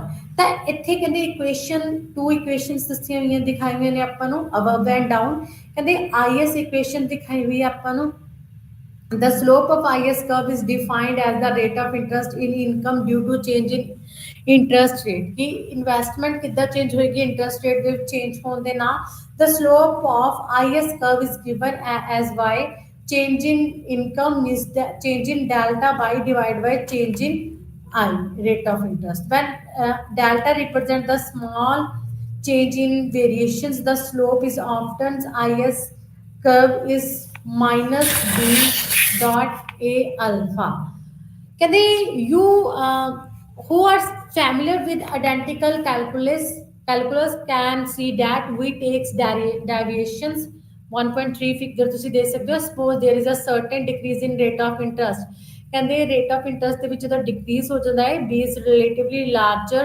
responsive of investment to rate of interest ਕਹਿੰਦੇ ਜਿਹੜੀ ਆਪਣੀ b ਹੈ ਉਹ ਆਟੋਮੈਟਿਕਲੀ ਆਪਣੀ ਕੀ ਹੋਏਗੀ ਇਨਕਰੀਜ਼ ਹੋਏਗੀ ਮੀਨਸ ਐਗਰੀਗੇਟ ਡਿਮਾਂਡ ਹੈ ਜਿਹੜੀ ਆਪਣੀ ਉਹ ਇਨਕਰੀਜ਼ ਹੋਏਗੀ ਜਦੋਂ ਰੇਟ ਆਫ ਇੰਟਰਸਟ ਘਟ ਗਿਆ ਤਾਂ ਇਹਦੇ ਥਰੂ ਕੀ ਹੋਏਗਾ it employees that the equilibrium income will change by large amount through the large upward shifting in AD curve rate of interest करेगा तो एग्रीगेट डिमांड जी इंक्रीज हो जाएगी तो एडी कर्व की अपवर्ड शिफ्ट हो जाएगी।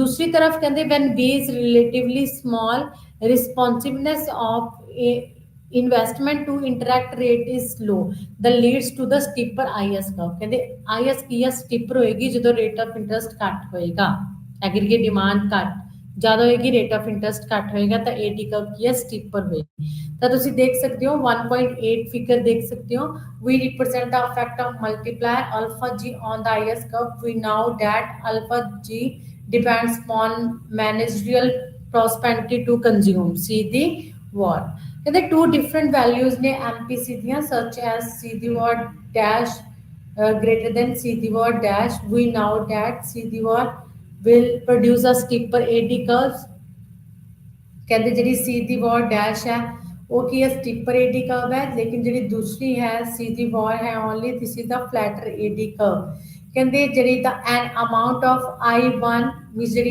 एग्रीगेट डिमांड है इन्वेस्टमेंट है I1 and I2 such that I2 less than I1 है see the impact of change in interest rate on the equilibrium income both the cases when interest rate decreases by I delta I the AD curve shift upward ਜਦੋਂ कहते interest rate घटेगा I तो I2 हो जाएगा तो aggregate demand curve जी increase होएगी क्योंकि investment भी किया इनक्रीज हो जाएगी तो AD1 is represented by the equations with MPC C D war and AD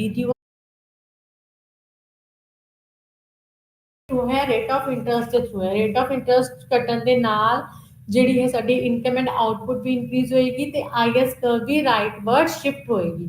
ਅਗਰ ਰੇਟ ਆਫ ਇੰਟਰਸਟ ਵੱਧ ਗਿਆ ਤਦ ਕੀ ਆਪਣੀ ਆਈਐਸ ਕਰਵ ਲੈਫਟਵਰਡ शिफ्ट हो जाएगी।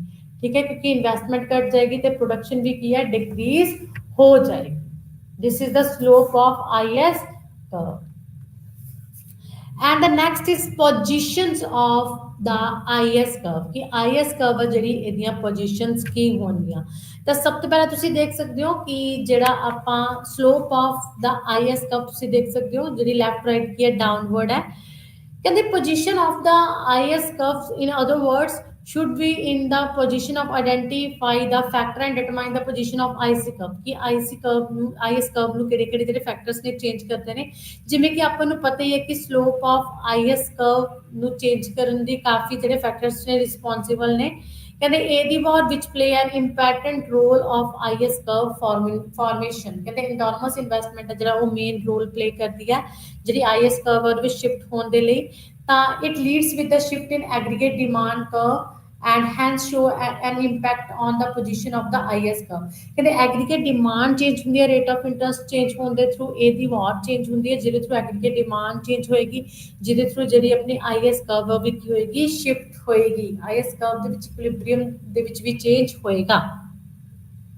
ਤਾਂ ਅਪਰ ਪੈਨਲ ਅਸੀਂ ਦੇਖ ਸਕਦੇ ਹਾਂ 1.9 ਦਾ show the impact of change in autonomous spending. ਜਿਹੜੀ ਐਂਟੋਨਮਸ ਸਪੈਂਡਿੰਗ ਆ ਉਹ ਕਹਿੰਦੇ ਕੀ ਆ ਚੇਂਜ ਹੋ ਰਹੀ ਆ ਔਨ ਦਾ ਏਡੀ ਕਰਵ। ਕਹਿੰਦੇ ਐਂਟੋਨਮਸ ਸਪੈਂਡਿੰਗ ਦਾ ਜਿਹੜਾ ਫੈਕਟ ਆ ਉਹ ਐਗਰੀਗੇਟ ਡਿਮਾਂਡ ਦੇ ਉੱਪਰ ਦਿਖ ਰਿਹਾ ਹੈ।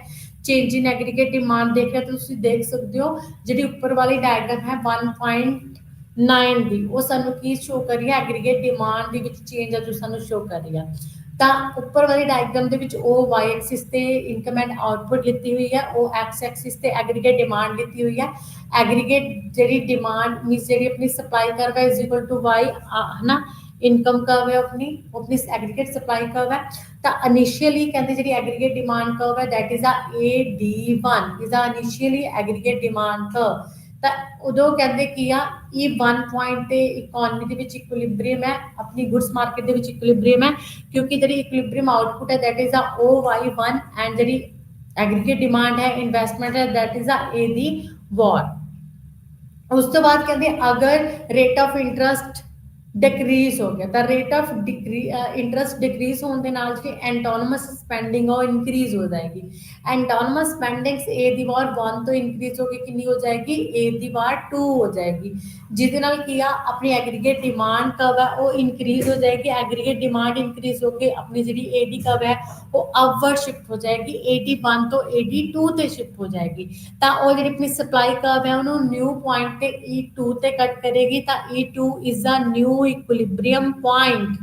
ਠੀਕ ਹੈ, ਜਿੱਥੇ ਆਪਣੀ ਗੁੱਡਸ ਮਾਰਕੀਟ ਦੇ ਵਿੱਚ ਕੀ ਆ ਇਕੁਇਲਿਬਰੀਅਮ ਹੈ। ਤੇ ਇਕੁਇਲਿਬਰੀਅਮ ਜਿਹੜੀ ਇਨਵੈਸਟਮੈਂਟ ਹੈ ਐਂਟੋਨਮਸ ਇਨਵੈਸਟਮੈਂਟ ਦੈਟ ਇਜ਼ ਆ A ਦੀ ਵਾਰ 2 ਐਂਡ ਜਿਹੜੀ ਇਕੁਇਲਿਬਰੀਅਮ ਆਊਟਪੁੱਟ ਹੈ ਐਂਡ ਇਨਕਮ ਹੈ ਦੈਟ ਇਜ਼ ਆ OY2 ਦੈਟ ਇਜ਼ ਆ ਇਕੁਇਲਿਬਰੀਅਮ ਆਊਟਪੁੱਟ ਐਂਡ ਇਨਕਮ।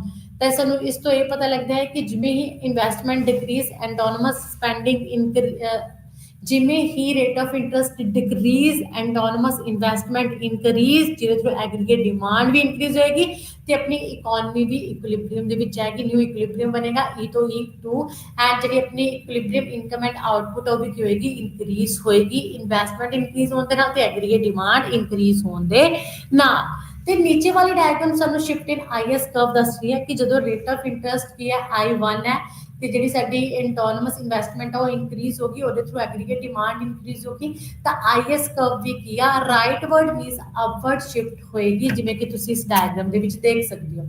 OX ਅਕਸ਼ ਤੇ ਇਨਕਮ ਐਂਡ ਆਊਟਪੁੱਟ ਦਿਖਾਈ ਹੋਈ ਹੈ, OY ਤੇ ਇੰਟਰਸਟ ਰੇਟ ਦਿਖਾਇਆ ਹੋਇਆ ਹੈ। ਤੇ ਜਿਹੜੀ ਆਈਐਸ ਕਰਵ ਹੈ IS1 curve this is the initial investment saving curve ਜੋ E1 ਪੁਆਇੰਟ ਤੇ ਇਕੁਇਲਿਬਰੀਅਮ ਦੀ ਪੋਜੀਸ਼ਨ ਤੇ ਹੈ। ਠੀਕ ਹੈ, ਗੁੱਡਸ ਮਾਰਕੀਟ ਦੇ ਵਿੱਚ ਇਕੁਇਲਿਬਰੀਅਮ ਹੈ ਜਿੱਥੇ ਕਹਿੰਦੇ ਇੰਟਰਸਟ ਰੇਟ I1 ਹੈ ਐਂਡ ਜਿਹੜੀ ਆਪਣੀ ਇਨਕਮ ਐਂਡ ਆਊਟਪੁੱਟ ਹੈ ਦੈਟ ਇਜ਼ ਆ Y1। ਅਗਰ ਕਹਿੰਦੇ ਇੰਟਰਸਟ ਰੇਟ ਸੇਮ ਰਹਿੰਦਾ ਹੈ, ਇੰਟਰਸਟ ਰੇਟ ਦੇ ਵਿੱਚ ਕੋਈ ਵੀ ਚੇਂਜ ਨਹੀਂ ਹੁੰਦਾ ਹੈ। ਠੀਕ ਹੈ, ਤੇ ਜਿਹੜੀ ਆਪਣੀ ਐਂਟੋਨਮਸ ਇਨਵੈਸਟਮੈਂਟ ਐਂਟੋਨਮਸ ਸਪੈਂਡਿੰਗ ਹੈ ਇਨਕਰੀਜ਼ ਹੋ ਜਾਂਦੀ ਆ ਤਾਂ ਆਈਐਸ ਕਰਵ ਜਿਹੜੀ ਇਨਵੈਸਟਮੈਂਟ ਸੇਵਿੰਗ ਕਰਵ ਉਹ ਰਾਈਟਵਰਡ ਸ਼ਿਫਟ ਹੋ ਜਾਏਗੀ, ਅਪਵਰਡ ਸ਼ਿਫਟ ਹੋ ਜਾਏਗੀ।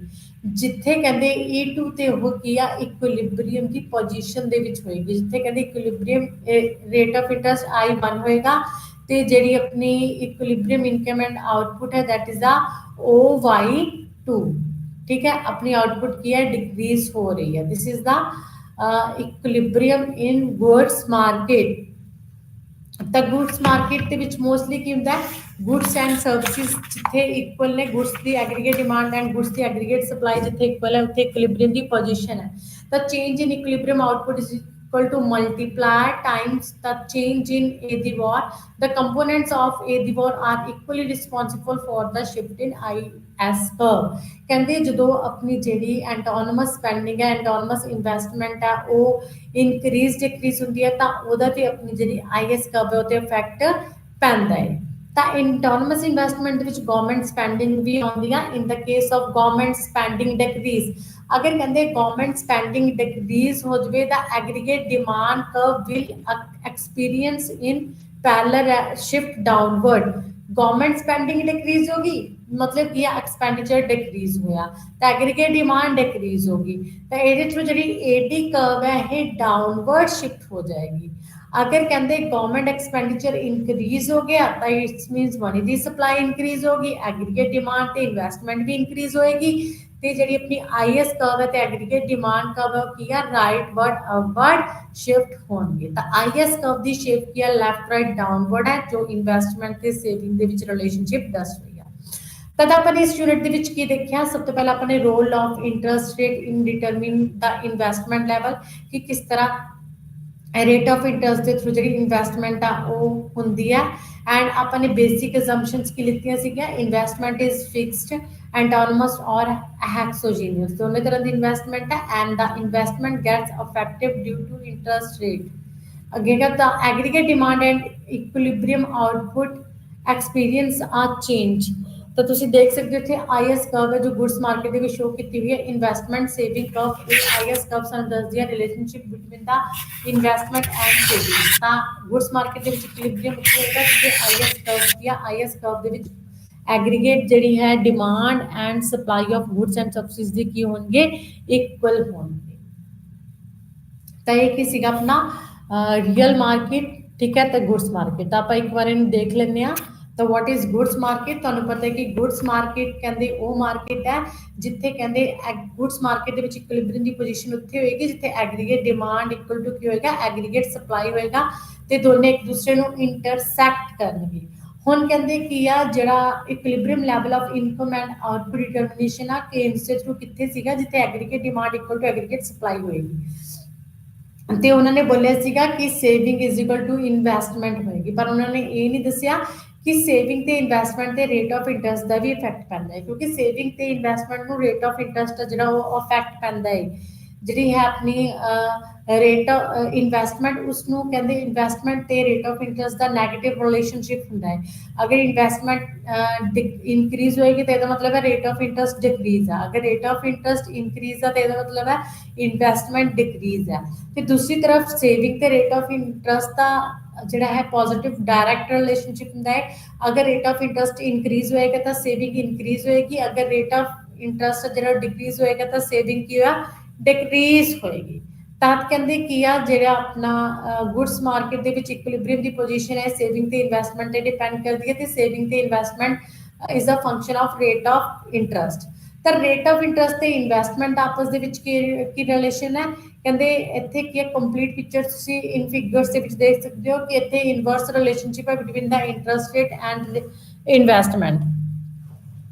ਕਹਿੰਦੇ ਰੇਟ ਆਫ ਇੰਟਰਸਟ ਕਹਿੰਦੇ ਕਿੱਥੇ ਫਿਕਸ ਕੀਤਾ ਜਾਂਦਾ ਹੈ ਮੋਨਟਰੀ ਮਾਰਕੀਟ ਦੇ ਥਰੂ ਫਿਕਸ ਕੀਤਾ ਜਾਂਦਾ ਹੈ ਜਿੱਥੇ ਜਿਹੜੀ ਮਨੀ ਦੀ ਸਪਲਾਈ ਮਨੀ ਦੀ ਡਿਮਾਂਡ ਦੀ ਕੀ ਆ ਇਕੁਅਲ ਹੁੰਦੀ ਆ। ਤਾਂ ਰੇਟ ਆਫ ਇੰਟਰਸਟ ਕਹਿੰਦੇ ਜਦੋਂ ਇਨਕਰੀਜ਼ ਹੁੰਦਾ ਹੈ ਜ਼ਿਆਦਾ ਹੁੰਦਾ ਹੈ ਤਦ ਕਹਿੰਦੇ ਇਨਵੈਸਟਮੈਂਟ ਕੀ ਆ ਘੱਟ ਹੁੰਦੀ ਹੈ, ਜਦੋਂ ਰੇਟ ਆਫ ਇੰਟਰਸਟ ਘੱਟ ਹੁੰਦਾ ਹੈ ਤਾਂ ਇਨਵੈਸਟਮੈਂਟ ਕੀ ਆ ਜ਼ਿਆਦਾ ਹੁੰਦੀ ਆ। ਤੇ ਇਹਨਾਂ ਦੇ ਵਿੱਚ ਇਨਵਰਸ ਰਿਲੇਸ਼ਨਸ਼ਿਪ ਹੁੰਦਾ ਹੈ। ਤਾਂ ਜਿਹੜੀ ਇਨਵੈਸਟਮੈਂਟ ਫੰਕਸ਼ਨ ਹੈ ਮੀਨਸ ਇਨਵੈਸਟਮੈਂਟ ਕਿਸ ਚੀਜ਼ ਦਾ ਫੰਕਸ਼ਨ ਹੈ, rate of interest the function ਹੈ। तो जी 1.1 फिगर ਸਾਨੂੰ ਦੱਸ ਰਹੀ between the relationship between the rate of interest and investment ਕਿ ਅਗਰ ਰੇਟ ਆਫ ਇੰਟਰਸਟ ਹਾਇਰ ਆ ਤੇ ਇਨਵੈਸਟਮੈਂਟ ਘੱਟ ਹੈ, ਅਗਰ ਰੇਟ ਆਫ ਇੰਟਰਸਟ ਡਿਕਰੀਜ਼ ਹੋ ਰਿਹਾ ਉਵੇਂ ਵੀ ਇਨਵੈਸਟਮੈਂਟ ਸਾਡੀ ਕੀ ਆ ਇਨਕਰੀਜ਼ ਹੋ ਰਹੀ ਹੈ। ਤਾਂ ਆਈ ਕਰਵ ਜਿਹੜੀ ਦਿਸ is the investment curve and the second is the ਕਹਿੰਦੇ ਇਨਵੈਸਟਮੈਂਟ ਤੇ ਕਹਿੰਦੇ ਜਿਹੜਾ ਰੇਟ ਆਫ ਇੰਟਰਸਟ ਹੈ ਇਫੈਕਟ ਟੂ ਵੇ ਦੇ ਨਾਲ ਪੈਂਦਾ, ਇੱਕ ਤਾਂ ਹਾਇਰ ਰਿਸਪੌਂਸਿਵ ਇਨਵੈਸਟਮੈਂਟ, ਇੱਕ ਲੋਅਰ ਰਿਸਪੌਂਸਿਵ ਜਿਹੜੀ ਹੈ ਇਨਵੈਸਟਮੈਂਟ। ਹਾਈ ਰਿਸਪੌਂਸਿਵ ਇਨਵੈਸਟਮੈਂਟ ਦਾ ਮਤਲਬ ਕੀ ਹੈ ਕਿ ਰੇਟ ਆਫ ਇੰਟਰਸਟ ਥੋੜਾ ਜਿਹਾ ਘਟਣ ਦੇ ਨਾਲ ਇਨਵੈਸਟਮੈਂਟ ਬਹੁਤ ਜ਼ਿਆਦਾ ਇਨਕਰੀਜ਼ ਹੋ ਜਾਏਗੀ।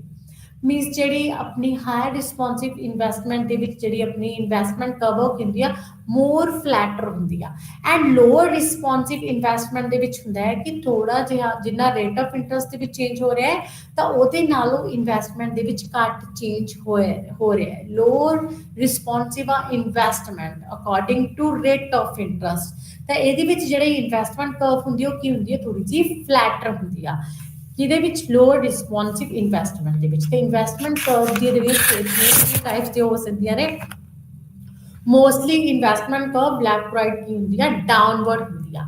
ਤੇ ਦੂਸਰਾ ਹੈ ਸ਼ਿਫਟ ਇਨ ਇਨਵੈਸਟਮੈਂਟ ਕਰਵ, ਜਿਹੜੀ ਇਨਵੈਸਟਮੈਂਟ ਕਰਵ ਆ ਉਹਦੇ ਵਿੱਚ ਸ਼ਿਫਟ ਵੀ ਹੋ ਸਕਦੀ ਆ, ਉਹ ਰਾਈਟਵਰਡ ਵੀ ਸ਼ਿਫਟ ਹੋ ਸਕਦੀ ਆ, ਲੈਫਟਵਰਡ ਵੀ ਸ਼ਿਫਟ ਹੋ ਸਕਦੀ ਆ।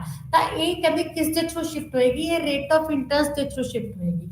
ਅਗਰ ਤਾਂ ਕਹਿੰਦੇ ਰੇਟ ਆਫ ਇੰਟਰਸਟ ਸਾਡਾ ਡਿਕਰੀਜ਼ ਹੋ ਰਿਹਾ ਹੈ ਤਾਂ ਇਟਸ ਮੀਨ ਸਾਡੀ ਇਨਵੈਸਟਮੈਂਟ ਇਨਕਰੀਜ਼ ਹੋਏਗੀ ਤਾਂ ਇਨਵੈਸਟਮੈਂਟ ਕਰਵ ਰਾਈਟਵਰਡ ਸ਼ਿਫਟ ਹੋਏਗੀ।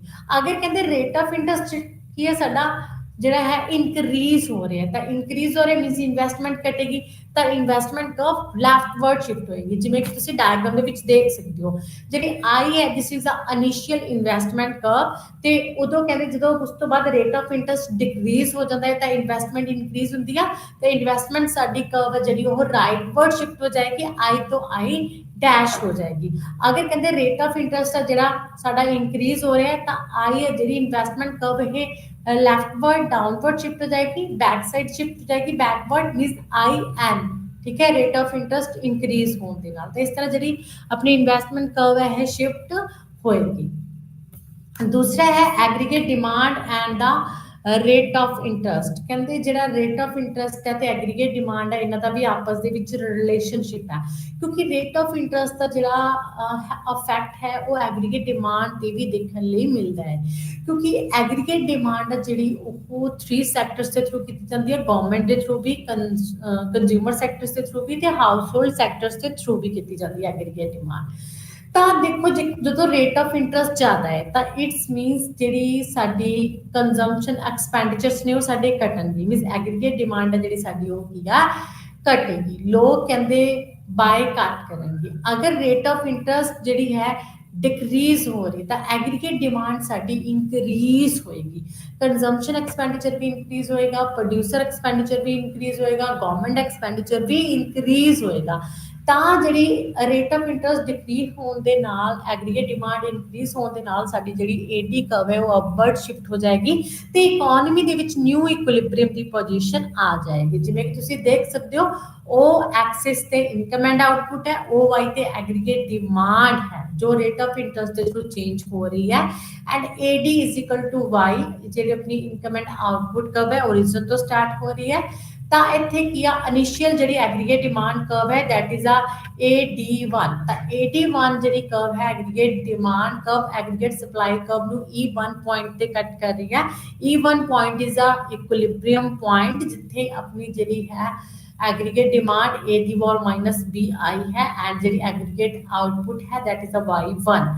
ਅਗਰ ਕਹਿੰਦੇ ਰੇਟ ਆਫ ਇੰਟਰਸਟ ਡਿਕਰੀਜ਼ ਹੋ ਜਾਂਦਾ ਹੈ ਤਾਂ ਇਹਦੇ ਥਰੂ ਆਪਣੀ ਜਿਹੜੀ ਇਨਵੈਸਟਮੈਂਟ ਉਹ ਵੀ ਇਨਕਰੀਜ਼ ਹੋਏਗੀ, ਠੀਕ ਹੈ, ऊपर चले जाएगी तो एग्रीगेट डिमांड भी की है इंक्रीज हो जाएगी, AD1 तो AD2 हो जाएगी जो Y ਨੂੰ E2 न्यू पॉइंट ਤੇ ਕੀ ਕਰੇਗੀ ਕੱਟ ਕਰੇਗੀ ਤਾਂ E2 point is a new equilibrium point, ठीक है। ਇਕਨੋਮੀ ਦੇ ਵਿੱਚ ਜਿੱਥੇ ਕਿ ਰੇਟ ਆਫ ਇੰਟਰਸਟ ਦੇ ਥਰੂ ਐਗਰੀਗੇਟ ਡਿਮਾਂਡ ਇਨਕਰੀਜ਼ ਹੋਣ ਦੇ ਨਾਲ ਐਗਰੀਗੇਟ ਜਿਹੜੀ E2 ਤੇ AD is equal to AY ਹੈ ਤਾਂ ਐਗਰੀਗੇਟ ਡਿਮਾਂਡ ਇਨਕਰੀਜ਼ ਹੋਣ ਦੇ ਨਾਲ ਜਿਹੜੀ ਐਗਰੀਗੇਟ ਡਿਮਾਂਡ ਕਰਵ ਹੈ ਇਹ ਰਾਈਟਵਰਡ ਅਪਵਰਡ ਸ਼ਿਫਟ ਹੋ ਜਾਏਗੀ, Y ਨੂੰ ਨਿਊ ਪੁਆਇੰਟ ਤੇ ਕੱਟ ਕਰੇਗੀ ਤਾਂ E2 is a new equilibrium point ਜਿੱਥੇ AD is equal to Y ਹੈ।